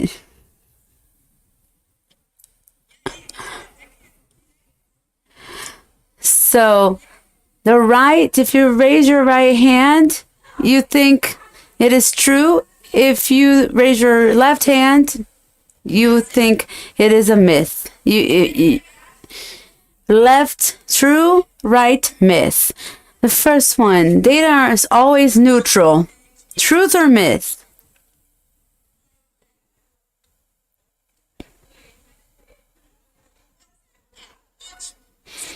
Second, data speak for themselves.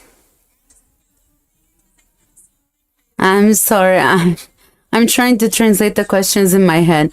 And last, those who produce data do not influence the results.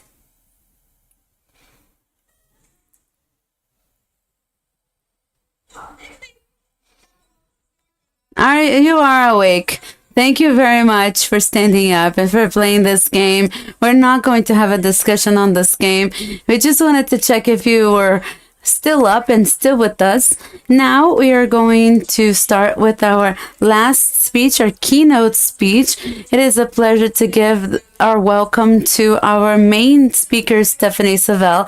She's an anthropologist, and her work examines critically militarism, safety, and the social impacts of violence. She has a long trajectory of engagement with communities and around and in the favelas of Rio de Janeiro, especially in Maré and in Alemão, two groups of favelas that are here close to Fiocruz.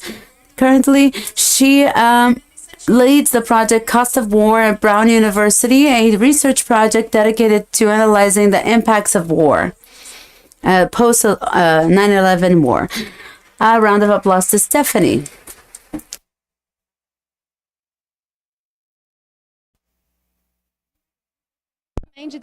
And I would like to welcome also Moises Copper, that is going to moderate this lecture. He is the main researcher of the InfoCitizen project, and he had the initiative to make this event possible, gathering people from different parts of the world to think and rethink data production. Another round of applause to Moises. Thank you very much and have a great keynote speech. Thank you, Lina, for making this initial speech in Portuguese. I would like to say that it's a great pleasure to have Stephanie with us for the wrap-up of our conference.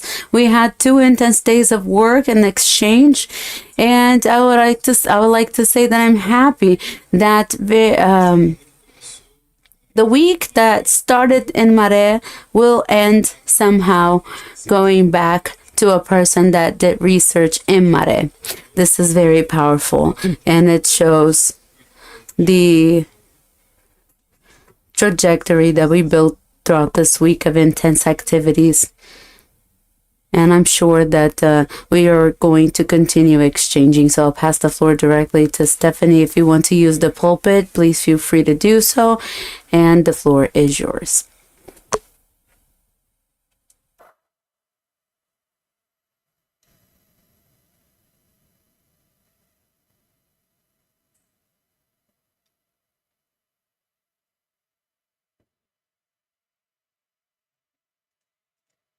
Okay, can you hear me okay? Yeah, thank you so much for sticking around. We got to the last talk, and it's been just such an honor, such a privilege, so inspiring to hear all of you speak. I am filled with the exact kind of radical hope that I want to talk to you about today. Thank you, Moises. This has just been a great experience. And as you heard, I'm an anthropologist. I did my doctoral research in Complexo do Alemão, and before that, I did my master's research in Maré. And there I worked a little bit with Regis. I met Henrique, who brought me around and introduced me to a lot of people. And one of the things that I ended up writing about was the right to public security, which I don't know if we have given enough weight to the fact that this is a very innovative theoretical claim. A lot of times the way that policing and security gets talked about, at least in critical literature, the kinds of fields that we are coming from, is as violence. We often think of policing as synonymous with violence, right? And what the activists in Maré are doing is turning that notion on its head. And they're saying, no, actually, security can be a right. And now the way that we talk about security, the right to public security, in this whole week, the way we've talked about it, we take that for granted. They have established that this is something that we can claim and talk about in neighborhoods where people don't have access to security. And so I just want to emphasize the importance of that theorizing from Maré, which is something that Eliana began and others have picked up and developed in a really brilliant and incredibly professional, profound way that has lessons also for the rest of the world. So I just wanted to recognize that since the time Alina was asking me what's changed since the time that I was in Maré and I wrote this article.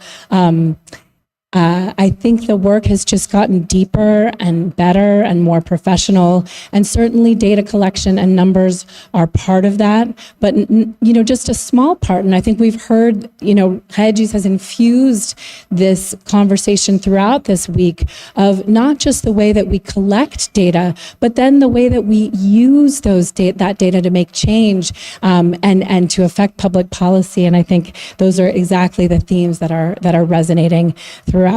And so I come here, I think I was invited for two reasons. I was invited because I connect there to Regis, and then I also have a connection to the substance of this conference through the work that I'm doing now, which has taken me not looking at Brazil, but I'm looking more at the United States, U.S. war making and U.S. militarism as a way to, make change. To me, what we're doing at the Cost of War Project is working at a different scale from a lot of what we've talked about throughout these couple of days. The community work that you all are doing is just so hope producing. There are the cracks, as someone was saying just now, in which we see light. And what I'm going to talk to you about today is when we look at the kind of national and the federal level, especially when you're looking at a war machine as powerful as $1 trillion annually can buy, it's harder to see that light, especially in a moment of renewed war, such as we're seeing right now. But what we do at Costs of War is exactly what Nanjala was saying in the opening. So here again, we're closing a loop, which is that we produce data to promote asking radical questions. We don't stop at the data. We want that data to be used to ask why. Why does the US continue its system of perpetual war? What are the effects for people, not just in the United States, but around the world? And how can we envision a world in which that isn't the case? It's hard to imagine. It is an uphill struggle. But we need to not rest at just that apathetic, we can't do anything, it's $1 trillion a year. What on earth are we going to do? Well, we at the Cost of War Project are doing something, and it does involve research and data.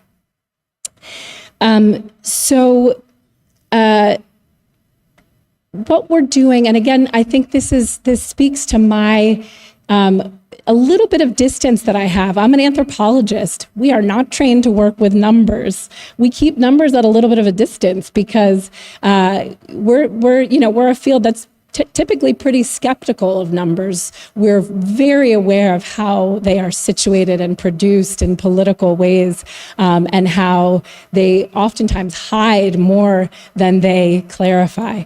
And so what I use numbers for is it's very purposeful and pragmatic. And what I'm really using it for is for cultural change.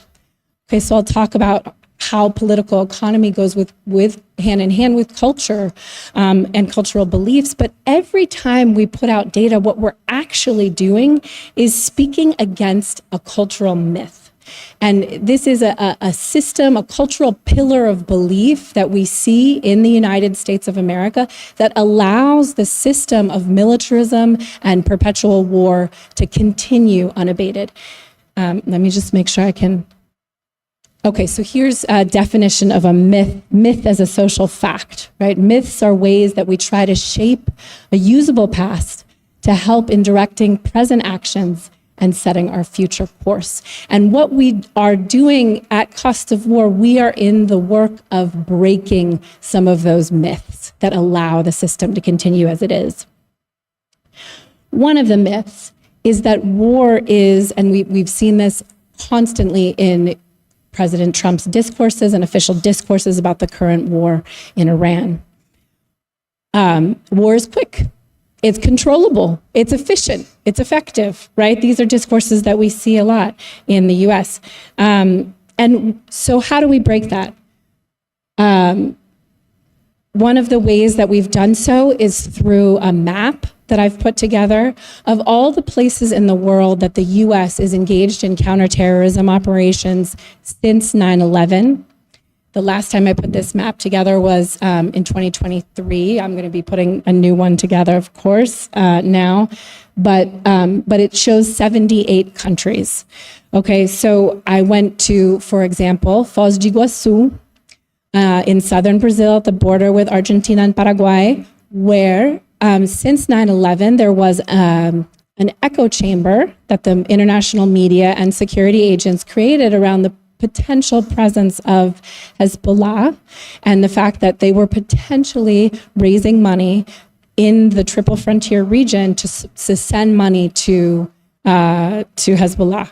And that was why the US was training and equipping and financing security efforts in the Triple Frontier region, and that those efforts are not only have they not stopped, they're intensifying, and they're being used for things like, cracking down on contraband, right? So counterterrorism in Foz do Iguaçu today looks like the oppression of, contrabandistas, like petty smugglers, right? That's what counterterrorism looks like.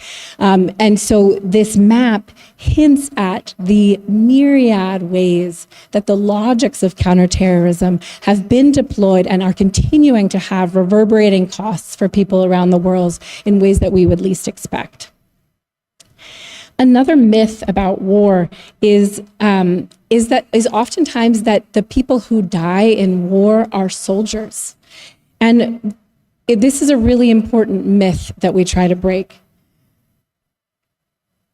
So here's an important piece of data that we put out on all the different people who died in the post 9/11 wars. Some of you saw this the other day when I presented it at in Maré at Redes. So we show all the different categories of deaths. And what's key that I didn't get to talk about as much is this concept of indirect deaths, right? Actually, the majority of the people who die in wars are women and children, and specifically children between 0 and 5 years old. They are the ones who are particularly vulnerable to dying from war. And the reason that's the case is they are suffering the reverberating impacts of war. So I'll tell you a story of Abdoulaye. He was a 3-year-old in Burkina Faso, who I went to do research in Burkina, and I met a community of people who were displaced on the outskirts of Ouagadougou. And the government at the time didn't want to, this was about 5 years ago, didn't want to recognize that there was a conflict happening at all. And they certainly didn't want to recognize that there were displaced people within the outskirts of the capital region. And so this community was not given, it was not counted, it was not given any assistance. The people had been chased from their village by a combination of terror attacks and attacks from government forces in the name of counterterrorism. They say there that, we're caught between two fires. Those are the two fires. And this little boy, Abdoulaye, along with the 40 or so people in his community that he was with, were like camped in an abandoned school building. They were eating one time a day at the charity of the surrounding villages. And this little boy got malaria. They had no money. They had no money. And so he was very, very sick. He was getting sicker. They wanted to take him to a doctor, and they collected a bunch of money, and then they finally got to a doctor. Well, by the time they got him to a doctor, he was so sick that he died, and it was because he was malnourished. Okay, so the malnutrition that's involved in a war context makes children especially vulnerable to disease. And so a big reason that people die in war is through infectious disease, and especially, and we see that also amongst newborn babies. They're particularly vulnerable, newborn and maternal complications. So this is something a lot of people don't know. Another myth that we really try to break. This is a slide showing, I won't linger here, but just the Afghanistan before and after 20 years of US-led war. 62% facing food insecurity before the US invaded Afghanistan, 92% facing food insecurity after the US left. Just think about that for a second, what that statistic means. 92% facing food insecurity. Wars don't affect me. A lot of times people in the United States, this is one of the biggest pillars of belief that we have to break. People who don't have service members in their families especially. So one of the ways that we kind of break this logic and get through to people is through talking about taxpayer dollars. And actually, it's almost sad, right? But this gets to the way that we have to be very pragmatic and use numbers for the purposes that we can, right? I say it's sad because one of the reasons that Americans right now are talking about the war in Iran and not happy with it, it's a very unpopular war. More than 80% of Americans are not approving of the fact that Trump has started this war, is because of gas prices. Right, so they're at the pump and the gas prices are going up, and people actually are caring. For one of the first times that I've been doing this work, and I've been leading the Cost of War project, first as a co-director since 2017, now director, forgot to say that, since a couple of years. And it's one of the first times that I've seen people talking about the costs of war. It's all over the headlines right now, and that's one of the reasons. People see it affecting them in their everyday because they pull up the gas pump and they're pumping, and it's a lot, and the prices have already gone higher. Okay, so we talk about money for this reason. We talk about how everything that Americans care about, and this is true not just in the US, but in many countries, is squeezed by the amount that a country spends on its military expenditures. So everything that one could care about, housing, education, any of the public safety net is squeezed into the tinier slices of the pie compared to now. This was actually from 2021, that 47%, the military money, is well over 50% at this point. So that's the discretionary budget that gets negotiated every year. It's different from mandatory spending, which is on things like Social Security. This is the budget that gets negotiated between Congress and the president, but over half of it goes to the military. So everything that you could care about spending money on is less. Now, we're oriented around, there you can see military spending compared to other spending over time. Climate change. This is the US military is the biggest institutional emitter of greenhouse gases in the world. This is another way that wars affect every single person. And that's something that is not often known because militaries are often exempted from reporting on emissions. And so researchers have had to uncover how the military actually is an enormous contributor to climate change. Okay. Now, this is a slide that shows this perpetual cycle of ever higher military spending. And this is really important because this is the military-industrial complex. And these are the increased military spending. It's the weapons manufacturers are profiting. They gain power, lobby for more money. The military economy becomes further entrenched, and then military spending is seen as too important to cut. This is a vicious cycle. And what happens is that generates, and this is important, that generates a set of cultural beliefs, right? So a whole set of pillars of belief go along with this political economic system. The political economy of the war system goes hand in hand with an idea that you know, the people who die in war are only soldiers, that you know, that the wars don't affect me, that wars actually create jobs, they're good for the economy, right? All of those things are cultural. And I think that really connects to, in Brazil, what we see around, you know, the fact that political leaders are walking hand in hand with illicit economies.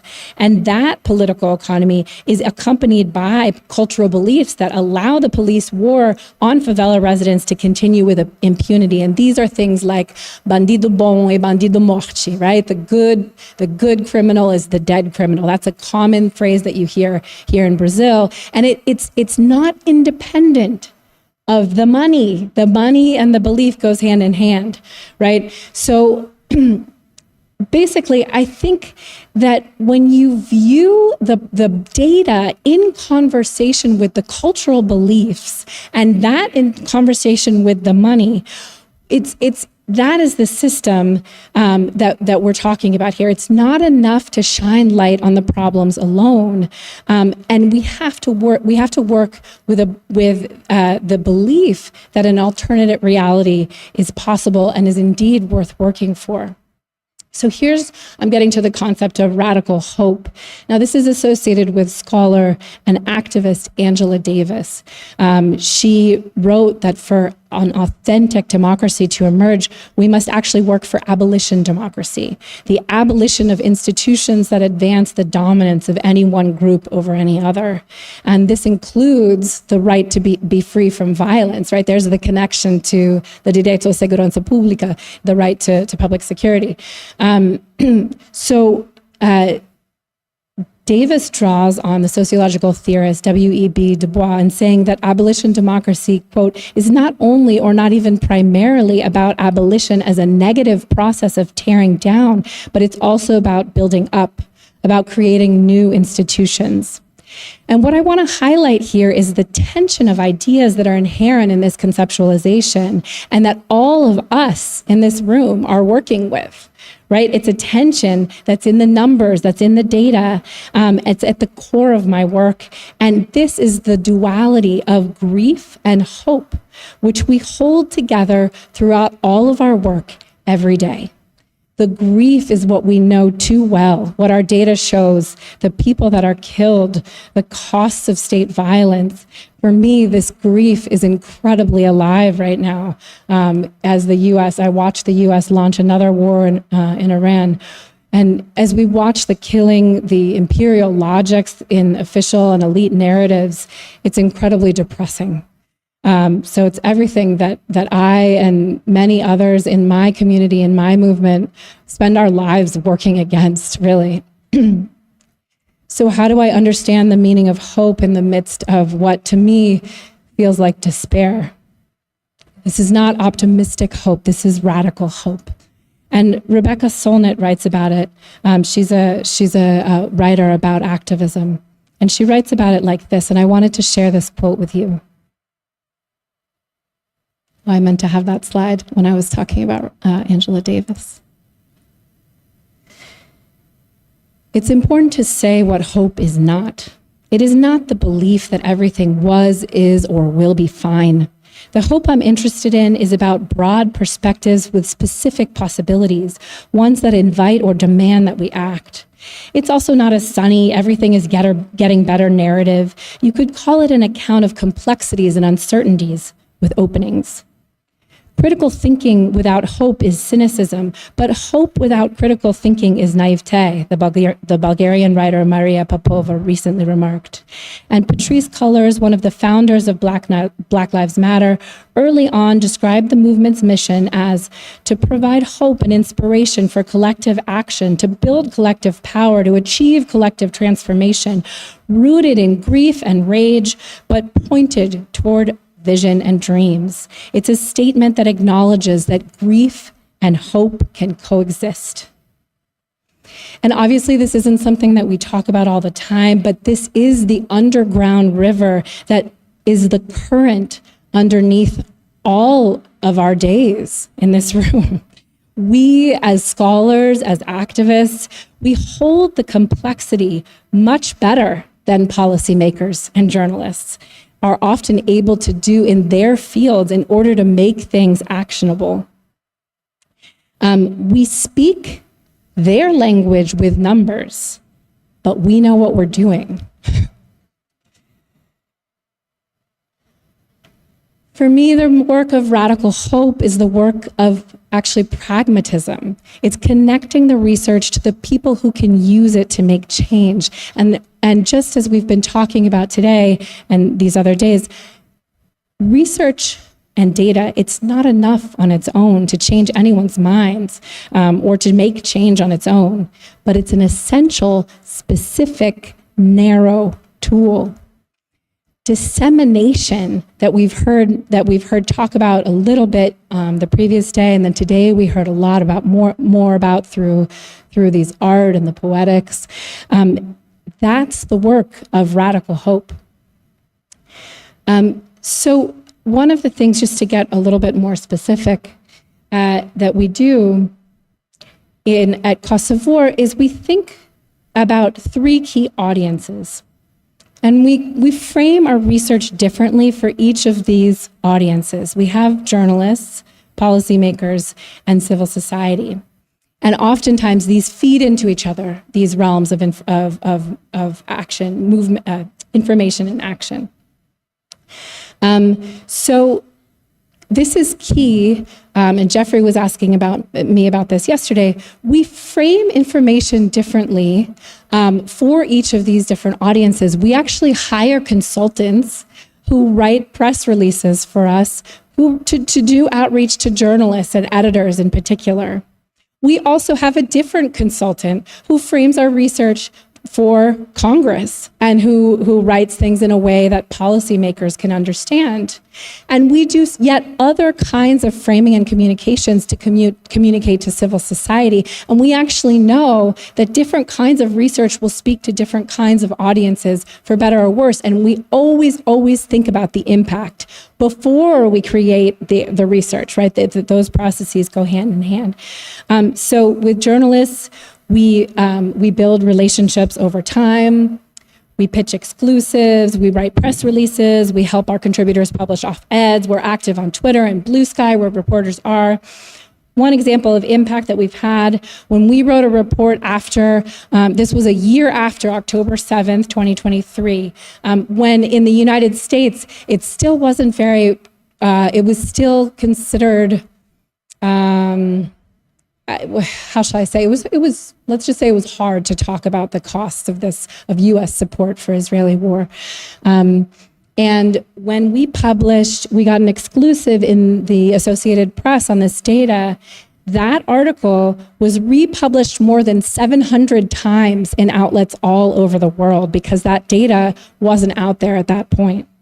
It was broadcast on over 200 nationally syndicated news channels, and beyond these republications, the reports were cited over 250 times in additional media stories, right? So we helped to change the narrative around the costs of U.S. support for these wars.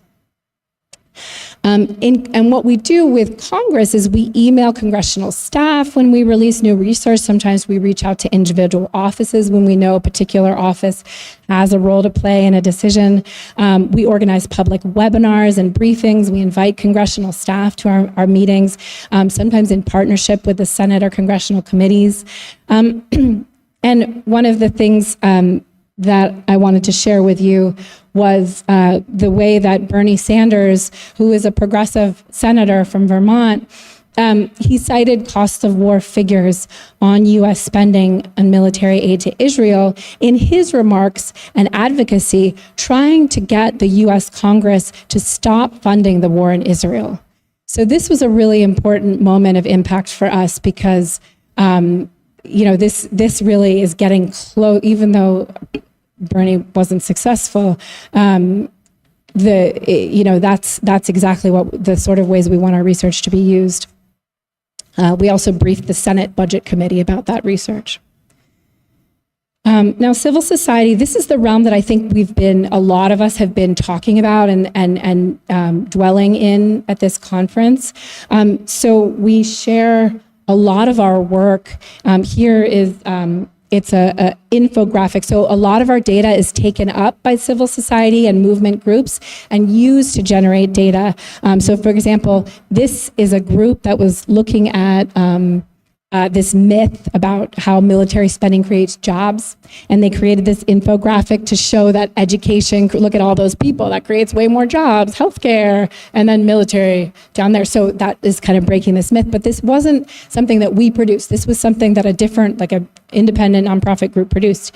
And so what we do is we share our work with a lot of the peace and human rights and social justice groups, and they're using our research to reduce the war budget, to work against police violence, to work against poverty, against Islamophobia, racism, climate change.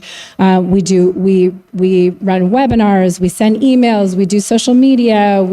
A lot of the graphics that we use that I've shown on my slides, both today and at my other presentation, the infographics are most important actually for this third audience, the civil society groups, because they use the infographics in disseminating the information, right? Now, I wanted to just talk briefly about our just the facts approach. This really helps our information. We just put out data, right? And we oftentimes don't necessarily situate it within an analysis that could be construed in any way as opinion. This helps us to be seen as non-biased or neutral. Okay, even though we're selecting the research problems, we're selecting the questions that we're asking, but numbers are more likely to help us get media attention.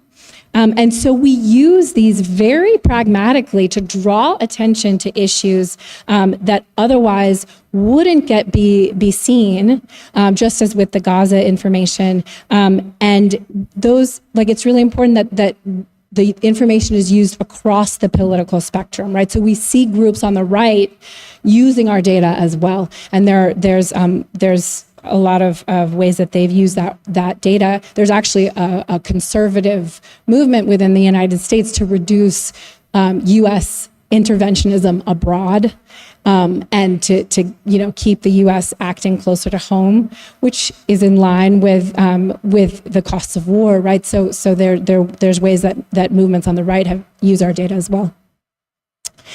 And that we get published in, journals like the Wall Street Journal, and that helps us get legitimacy across the political spectrum. So in the interest of time, I'm going to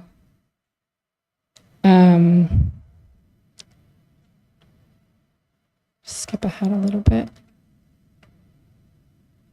This was an example of something that we did that wouldn't necessarily have had a number.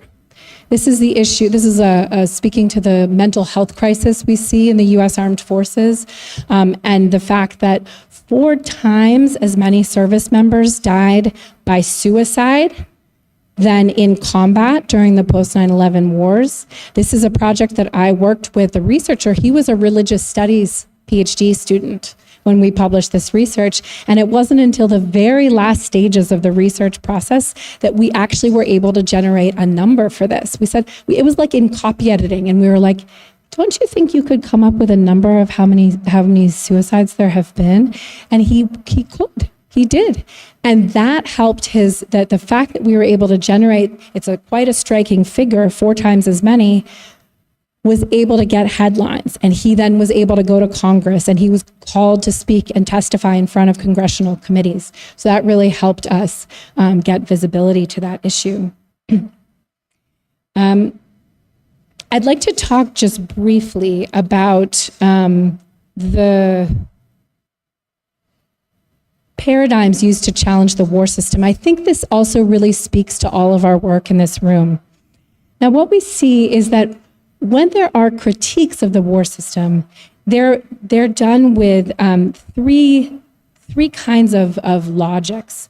There's the strategic, the socioeconomic, and the moral. And most of the time, the strategic predominates. That's who gets considered experts, right? It's often speculative. They're drawing on normative frameworks that put the state rather than human beings at the center of the definition of security. So when you see in the newspapers, these are the people, and how we're doing that is through the socioeconomic. We're using that dollar figure data to get into the conversation, to change who's being considered an expert.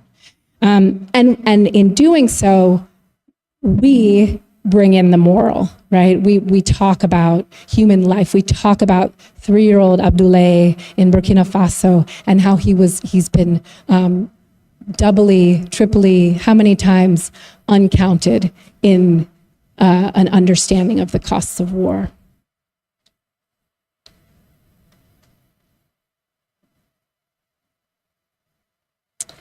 So I'm going to wrap up. I'd like to be able to answer questions that you have. So I'm just giving you a moment to kind of think ahead about that. I'm hoping that we can use the rest of the session for questions. But I'd like to close. Let me see what I skipped here. Oh, that was an example. Oh, there's no way of going back. Now I see what the problem. It's the bottom one. There we go. Okay. Oh, here's an example of how we bring the moral in, right? This was a cost of militarized rivalry with China. We just came out with this report because war preparation has costs. That's key for those of you thinking about police violence. It's not just the actual operations that have costs, it's the preparation for the operations that have costs. And these have huge costs, actually. $3.4 trillion is what the US has spent on preparing for war with China. And we always publish a human cost along with the dollar cost, right? So the human cost that we focused on in this paper was discrimination against Chinese and Asian Americans, which has risen dramatically with all the talk in the United States about the need to compete with China in the military domain. And people don't often think about this. Okay. Okay, so just to conclude, I think just to reflect a bit more on my positionality as an anthropologist who works with numbers and who has a little distance from numbers, which I think really helps to be able to use them well and for what they're good for. What an anthropological perspective lends itself to is not limiting ourselves to the small scale, to the technical, to the strategic questions. Let's not limit ourselves to strategy. Whenever people want to go to strategy, I go to the moral, right? I go to the socioeconomic or I go to the moral. Let's use the data in service of big picture questions, radical questions. Let's use them in service of promoting critical thinking, not just amongst academics, not just amongst community members, but among the people who are actually in positions of power to make change, who we're begging them to think about, let's think about US war systems in a different way. So as an anthropologist, I'm always thinking, what does this data signify in in terms of what it means to live as a human being in the society whose belief systems I'm trying to change? What does the data signify in terms of what it means to live as a human being in the society whose belief systems I'm trying to change? And anthropologists work in that realm of belief systems, right? We want to change those. How do I work against militarization and violence as central organizers of social life? How do I put moral discourses of focus on human lives always at the center of the discussion? And Rebecca Solnit phrases it like this. She says, problems are our work. We deal with them in order to survive, to improve the world. And so to face them is better than turning away from them, from burying them, from denying them. To face them can be an act of hope, but only if you remember that they are not all there is. And so for me, the key thing is to approach problems as an act of radical hope. And critique on its own, it's not easy. We could call it maybe as an intellectual project straightforward, or even perhaps if we're coming from a left-leaning position, taken for granted. It's incredibly hard in the darkness of the current political moment to imagine that things can be different, to continue to try to build towards an alternative future. But that's exactly the work that I think all of us here in this room are engaged in one way or another. And I hope I've provided some solidarity and maybe a few ideas along our shared path. Thank you.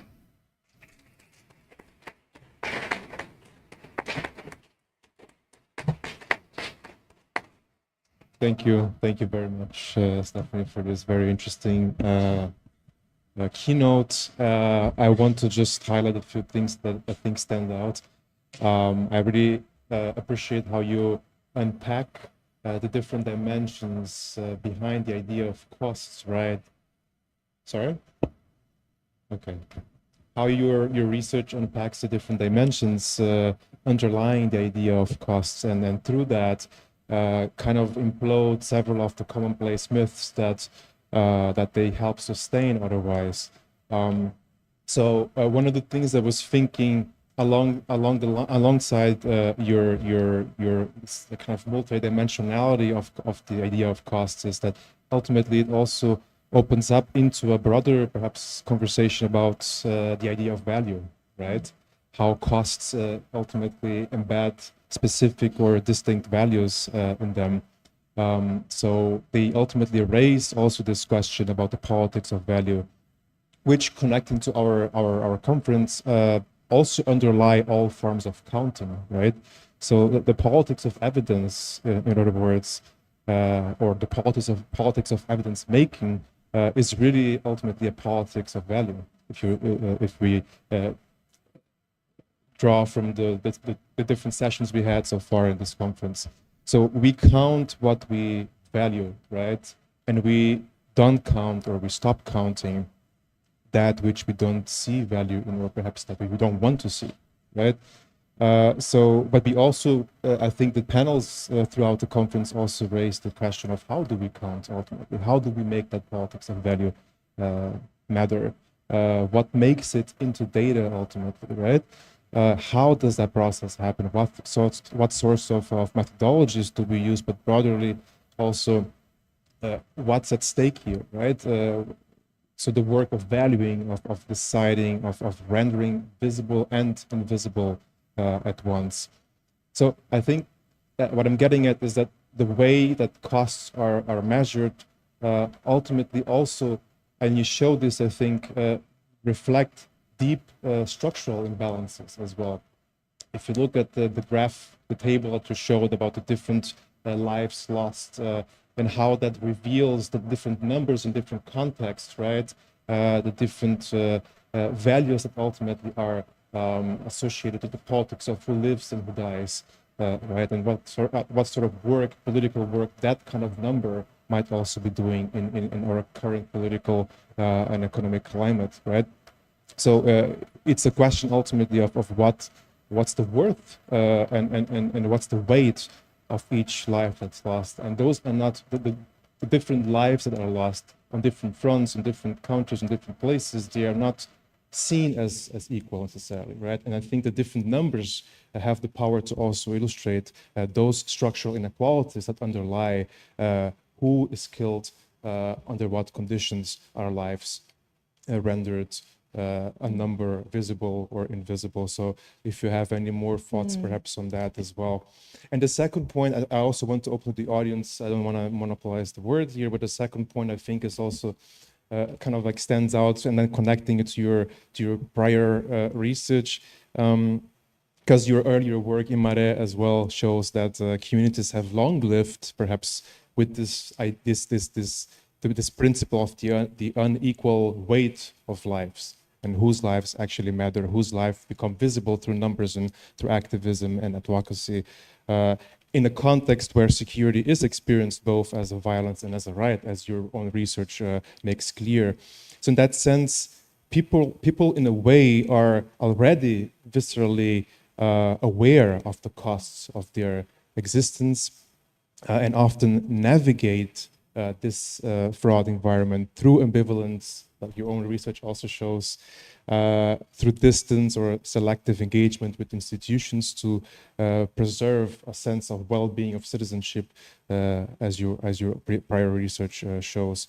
So if we were to bring in perhaps a global south lens to the idea of the costs of war, thinking of that from that perspective into this conversation, how might we perhaps rethink how we measure costs in a place like Maré? How does your prior research also help assess or look at the different values that the idea of costs renders visible or invisible in this context, in contexts where the value of life is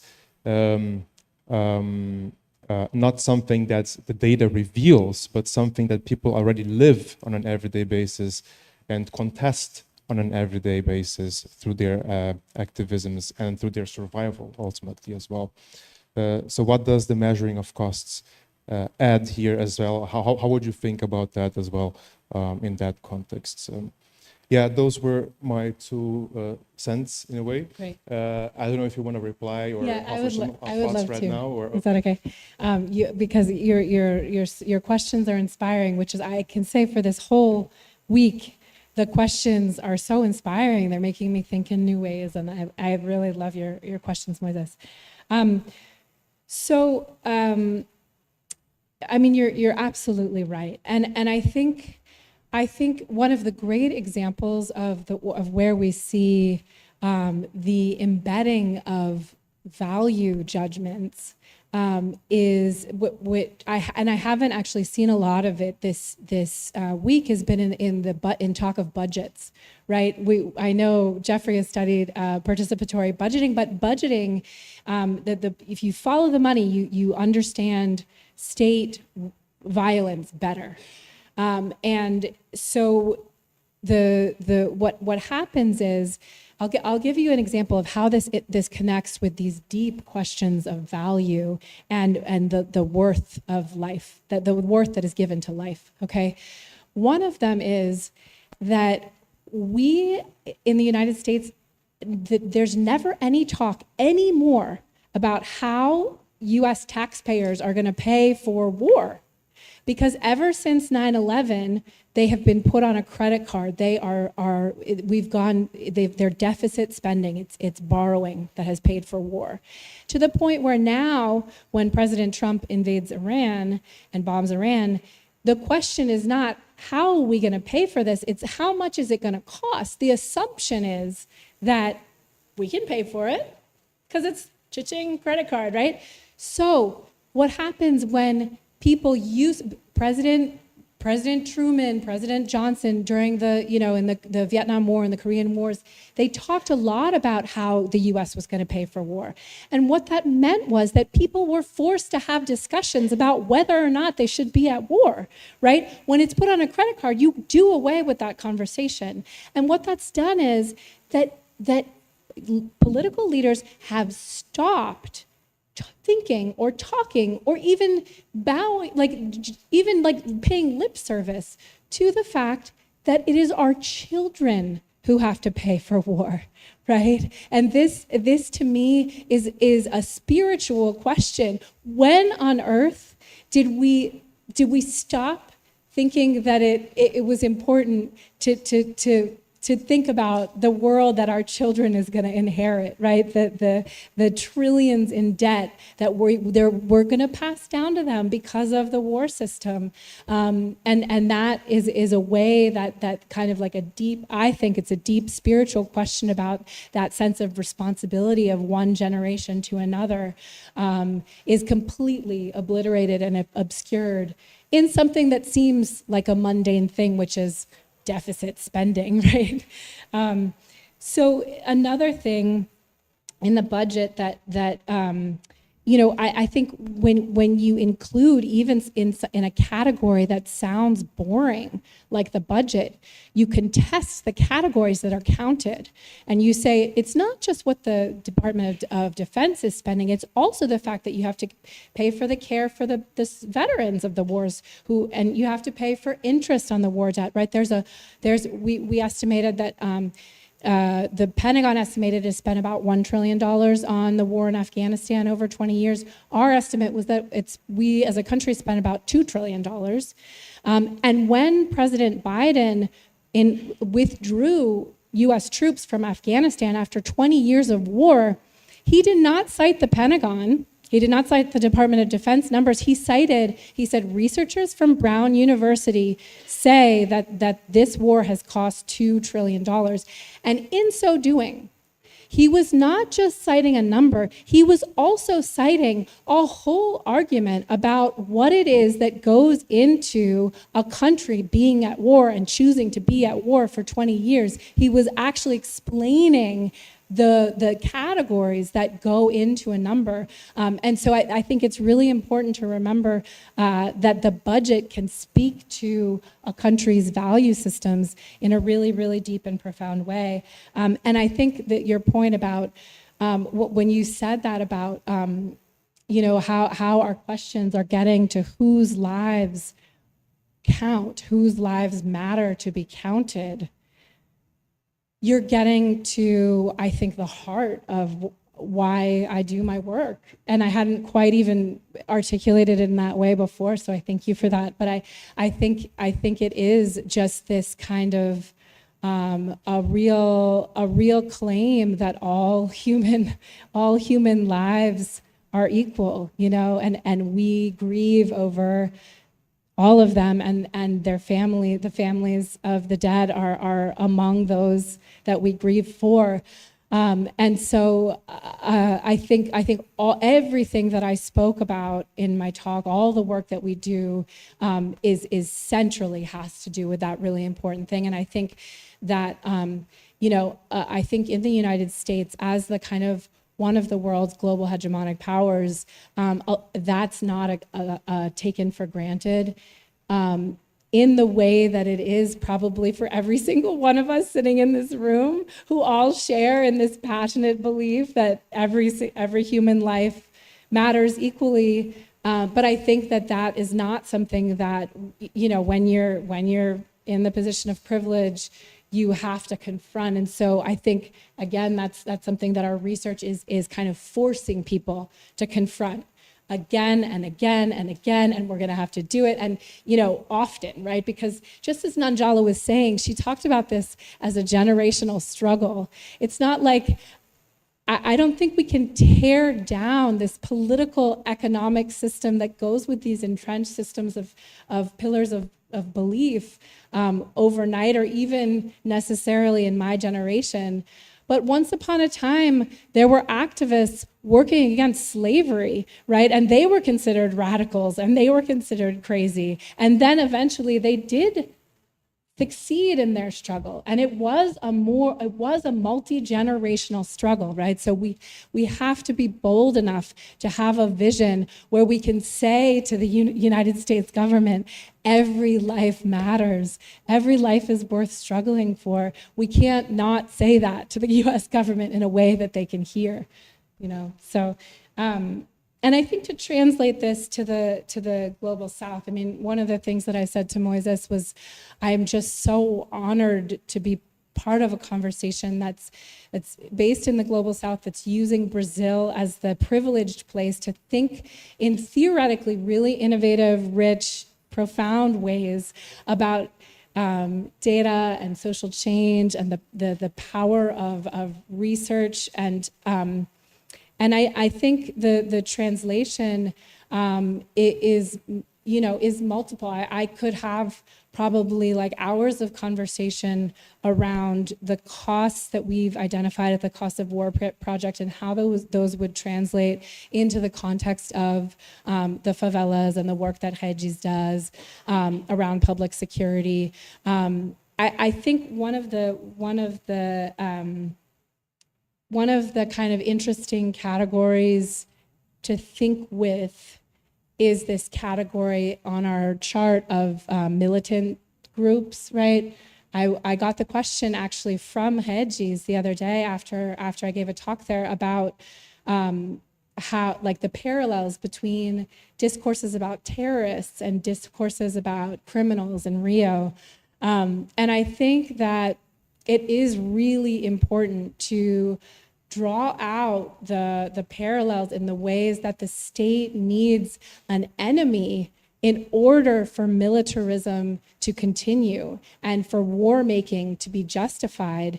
And the reasons why the Brazilian state is carrying out so much police violence in favelas, it's not because of the logic on the surface of things that, oh, we want to kill the criminals.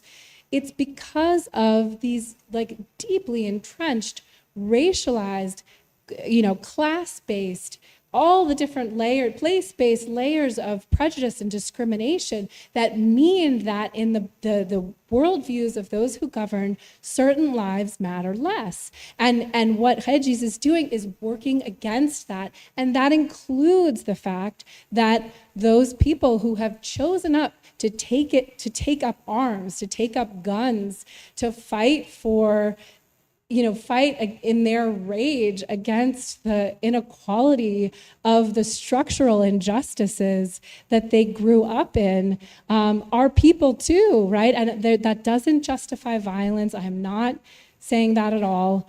I abhor violence personally, but what I'm saying is that it's important to kind of question those categories and deepen the ways that we think about, even just talking about that category of the bandido and who that person is and why they're doing those things and how we can break the structures that lead to the use of violence as a tactic.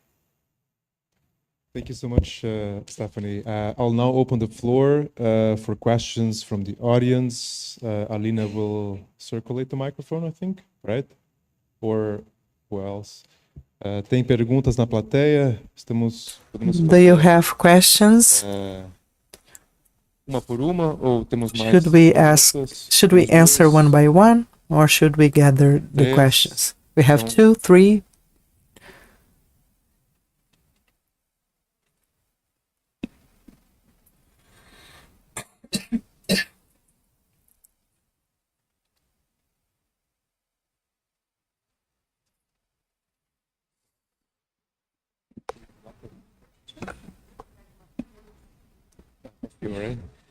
Coletamos duas perguntas, depois fazemos mais Let's collect two questions and then we're going to have another round. Temos três, então. In reality, 3. Boa tarde. Good afternoon, my name is Caio. I'd like to thank you for your presentation because it's concerning some of the subjects that I'm interested about. And this approach concerning the use of statistics that resonates with many personal reflections and conversations that I have with friends that talk about statistics and numbers. And I thought about asking this question that I ask myself as well. Há tempo atrás eu A while ago, I've read this article about the use of statistics to debate the genocide in Rwanda. And then the author's conclusion was that the number is very powerful to bring this aspect of wow in your mind, but it's failing to bring the substance of that number.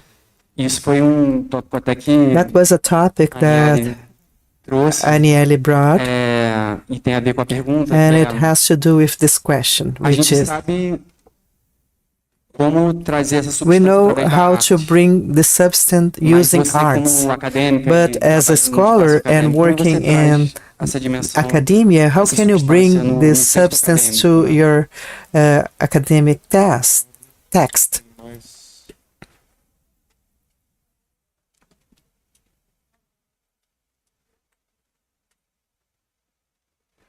Thank you for your presentation. I wanted to know, how do you see this logic of costs spreading to other parts of society? You talked about war, but as we were talking before, the LGBT movements in Brazil,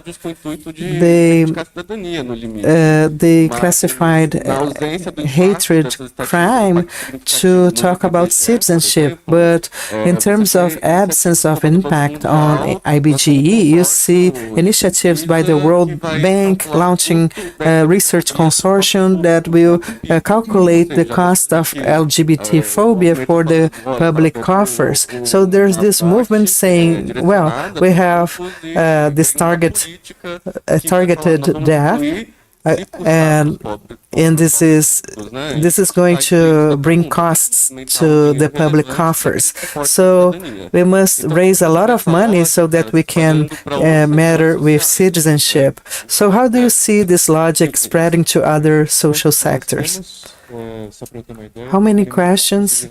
So perhaps we can collect them together, so we also give enough time for you to react.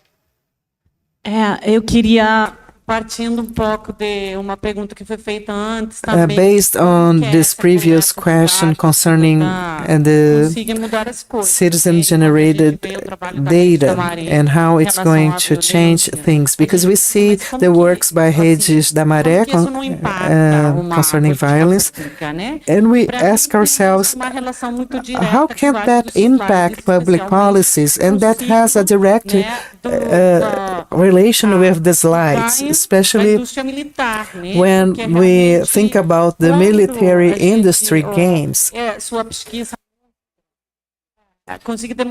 Your research is able to show that they are interested in profit. And we noticed that the United States is the biggest producer of weapons, and the Ministry of Defense in Brazil is buying more than 50% of its weapons from the United States, Israel, and Germany, and so it's also engaged in this logics of profit. And also Colombia, that has resources given to fund the army, and they are buying weapons from the United States. So, to me, that has to do with the weapon industry profit. And yesterday we were talking outside about the drug distribution scheme around the world, which is huge, and it's all safeguarded by weapons because it's an illegal business. So it's a logic that is not being engaged with the public policy. What we see is the lobby, and we see how this military lobby is very important. If it's an industry that is producing so much money, both in the United States and also para os exércitos Also e as forças armadas dos to outros países. other countries. Realmente In reality, tem caminho is it possible that we break this logic? Is there a way for this data to make a difference?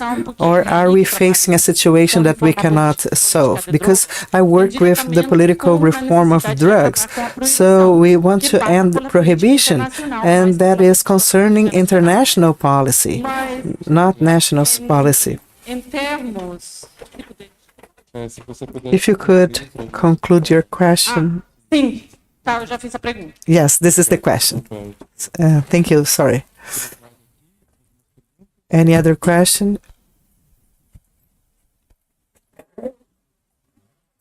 So this is a little bit of a multi-part question, so you can answer it however you see fit.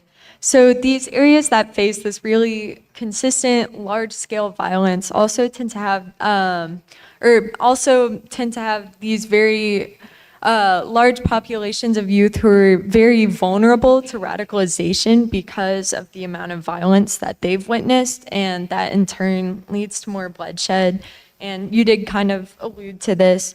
So do you see this data surrounding the cost of war as a viable method not only to understand but to prevent this radicalization? And also post-war and post-conflict, can we mitigate this cost after the fact, especially with these really vulnerable populations of youth and women?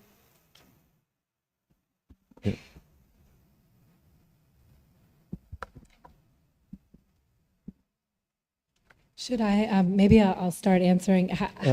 Maybe we can just have a last question, because we also, I want to give enough time for you to have a final round to answer, and then, Maybe someone didn't have their hand up. Any more questions? No? Okay. Well, thank you very much for your questions. They're all really good. I would like to, first of all, a trillion, let's just dwell for a second on that number because it's hard to understand. So a billion, if I'm talking if you measured a billion seconds, you would go back to like the early 1990s. If you measure a trillion in seconds, you're back to the Ice Age. That's how big $1 trillion is, okay? And that's really important to understand because that's the system that Sylvia is talking about. The profit making of these companies that are involved in this system is over $500 billion every year.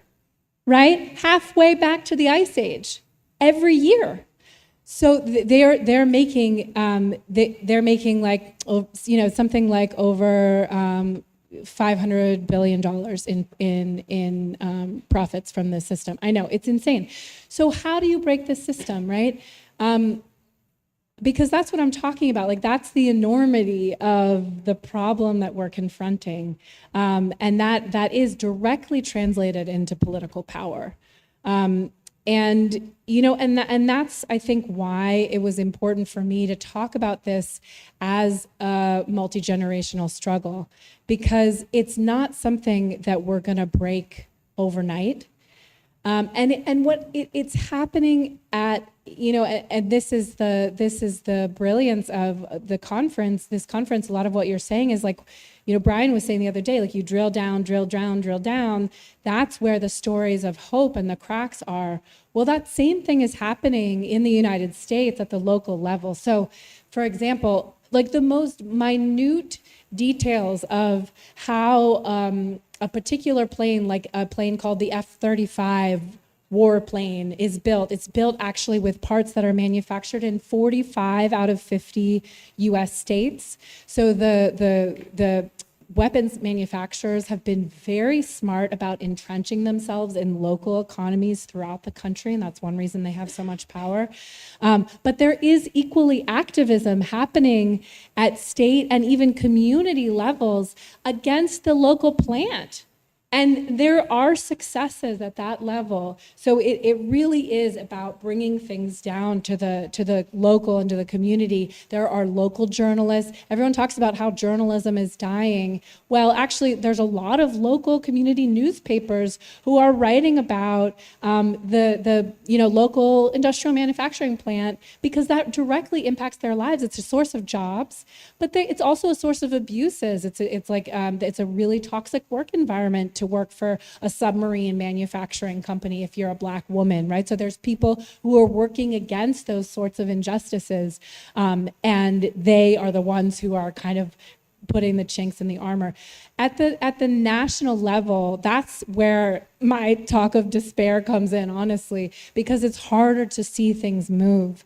And yet there are movements of people who are doing this every day, and when they get tired, they pass the baton, and another generation of people is doing it. And what they do is you can sign up on for emails. Like, there's so many groups, Peace Action, the Quaker group called Friends Committee. They send you emails, you sign up. Oh, write to your congressperson. This thing is getting discussed in Congress. Write a letter. You write the letter, you push a button, click, it goes, right? So I do that like every day. So there's ways that you can, there's like a lot of movements and a lot of activism of people who are working to reduce the Pentagon budget by a certain percent, right? Like there's ways that people are finding to attack. The Pentagon is actually a leverage, not the Pentagon, but the budget is a leverage point for everything. So if the hardest core work in some ways that's being done against this war-making system that I've described is actually in something that sounds pretty dry, which is people working on something called the Pentagon budget. Who signs up to work against the Pentagon budget, right? But people do. And that movement needs to grow. And I think that a lot of the young people that we're seeing who've been mobilized on social media to be anti-war because of what's happening in Gaza are actually now being drawn into the anti-war movement in the United States in really powerful and exciting ways for the first time since probably the Vietnam generation, where we saw a lot of activism against that war. So about the radicalization. So one of the things that I show, I said I wasn't going to talk about strategy because I like to keep things in the discussion in other realms, but one realm that I do go in terms of strategy is that it's very ineffective. To make a war on a militant group is basically a way to stimulate violence. And the CIA actually coined a term for this in the 70s called blowback. And so the US government is very aware of this. There's a great book by Chalmers Johnson called Blowback. But basically what I saw this in Burkina Faso when I went to study the effects of US security assistance there. Basically, the government was going into villages of mostly Fulani people, which is a herding ethnic group, they've practiced Islam for centuries, and was systematically killing like maybe an entire village, including women and children. And what happened was that people from that act of government violence were joining militant groups. And stories that I heard were including people who were middle class who, I heard someone tell me, they were so enraged at government violence that they went and bought their own motorcycle that they needed to join a militant group, right? So violence, as we know, is not effective. It's very ineffective, and the U.S. war on terror has had there are more militant groups in the world than there were on 9/11. There are more recruits to those groups, right? It's a very ineffective strategy. So How do we mitigate? I mean, we need to look at alternatives to the war paradigm for dealing with problems. This is another thing for hedges, right? And I showed it in my slide in Maré the other day. The U.S. used a war paradigm to respond to the problem of 9/11, the terror attack, but there are many other paradigms with which a state can address a terror attack. You can address it as a policing problem. You could address it as a human rights problem. You could go to the structural roots and try to understand what leads people to commit a terror attack in the first place, which then becomes a development problem or a poverty problem or a peace problem, right? There are many paradigms under which states can act to address these kinds of issues that don't involve guns and bombs and tanks and bullets, right? I think your question about how do we bring this into academic conversations in a way that resonates. So I wear a lot of different hats, and one of the things, one of my projects on the side is that I write fiction, and I also write sometimes for academic journals. I write cost of war papers mostly, which are very, they're written in very, what's meant to be publicly accessible language, but very dry. It's, my indirect death work, for example, is like basically a review of all the different literature looking at this topic from many different fields on what has caused environmental devastation in war zones, for example, right? So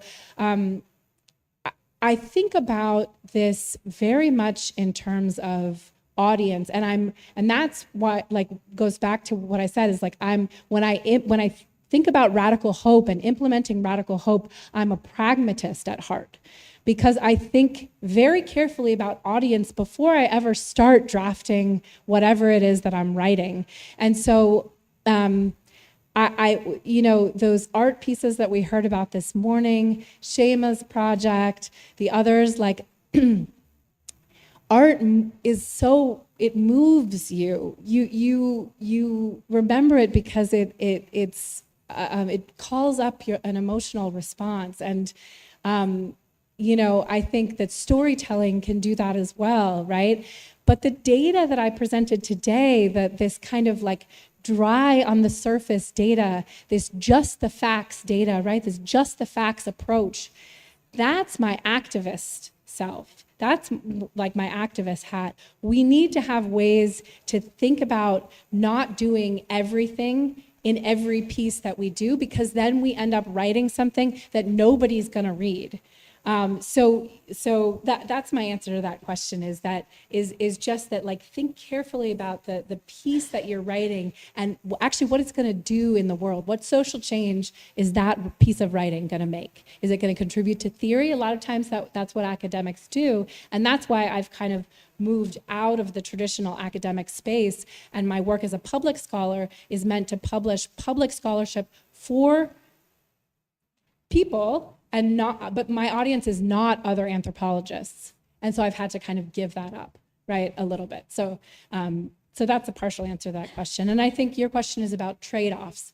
So we talk a lot about, and this actually is a lot of the work that gets done by movement groups and civil society groups in terms of talking about if we don't spend that dollar on war, what can we spend that dollar on? We can spend it on something else that really matters to us, like LGBTQ rights, right?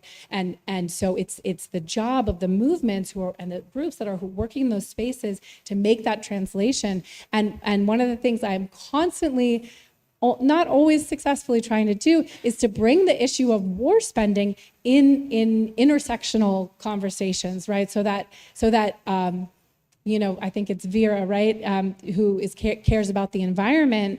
Actually, now she knows her passion is the environment, But now she knows that the military has everything to do with the environment, right? And I hope you never forget that and you make it part of your activism and your work in the world, because this actually does connect to like every single issue that we care about. So, yeah. Thank you very much, Stephanie. Let's do a round of applause. Thank you so much for the reflections. And with this, I also want to wrap up our two-day conference. I want to thank you all very much, all the speakers, Stephanie and all the other speakers who throughout those 2 days, and for those who have also participated in the Maré conference, enriched this space with your valuable reflections and experiences. I hope this is the beginning of a much longer conversation and a fruitful one. Thank you also for to the audience for your participation, for your patience, and yeah, we hope to see you all in the future in other opportunities as well. Thank you again.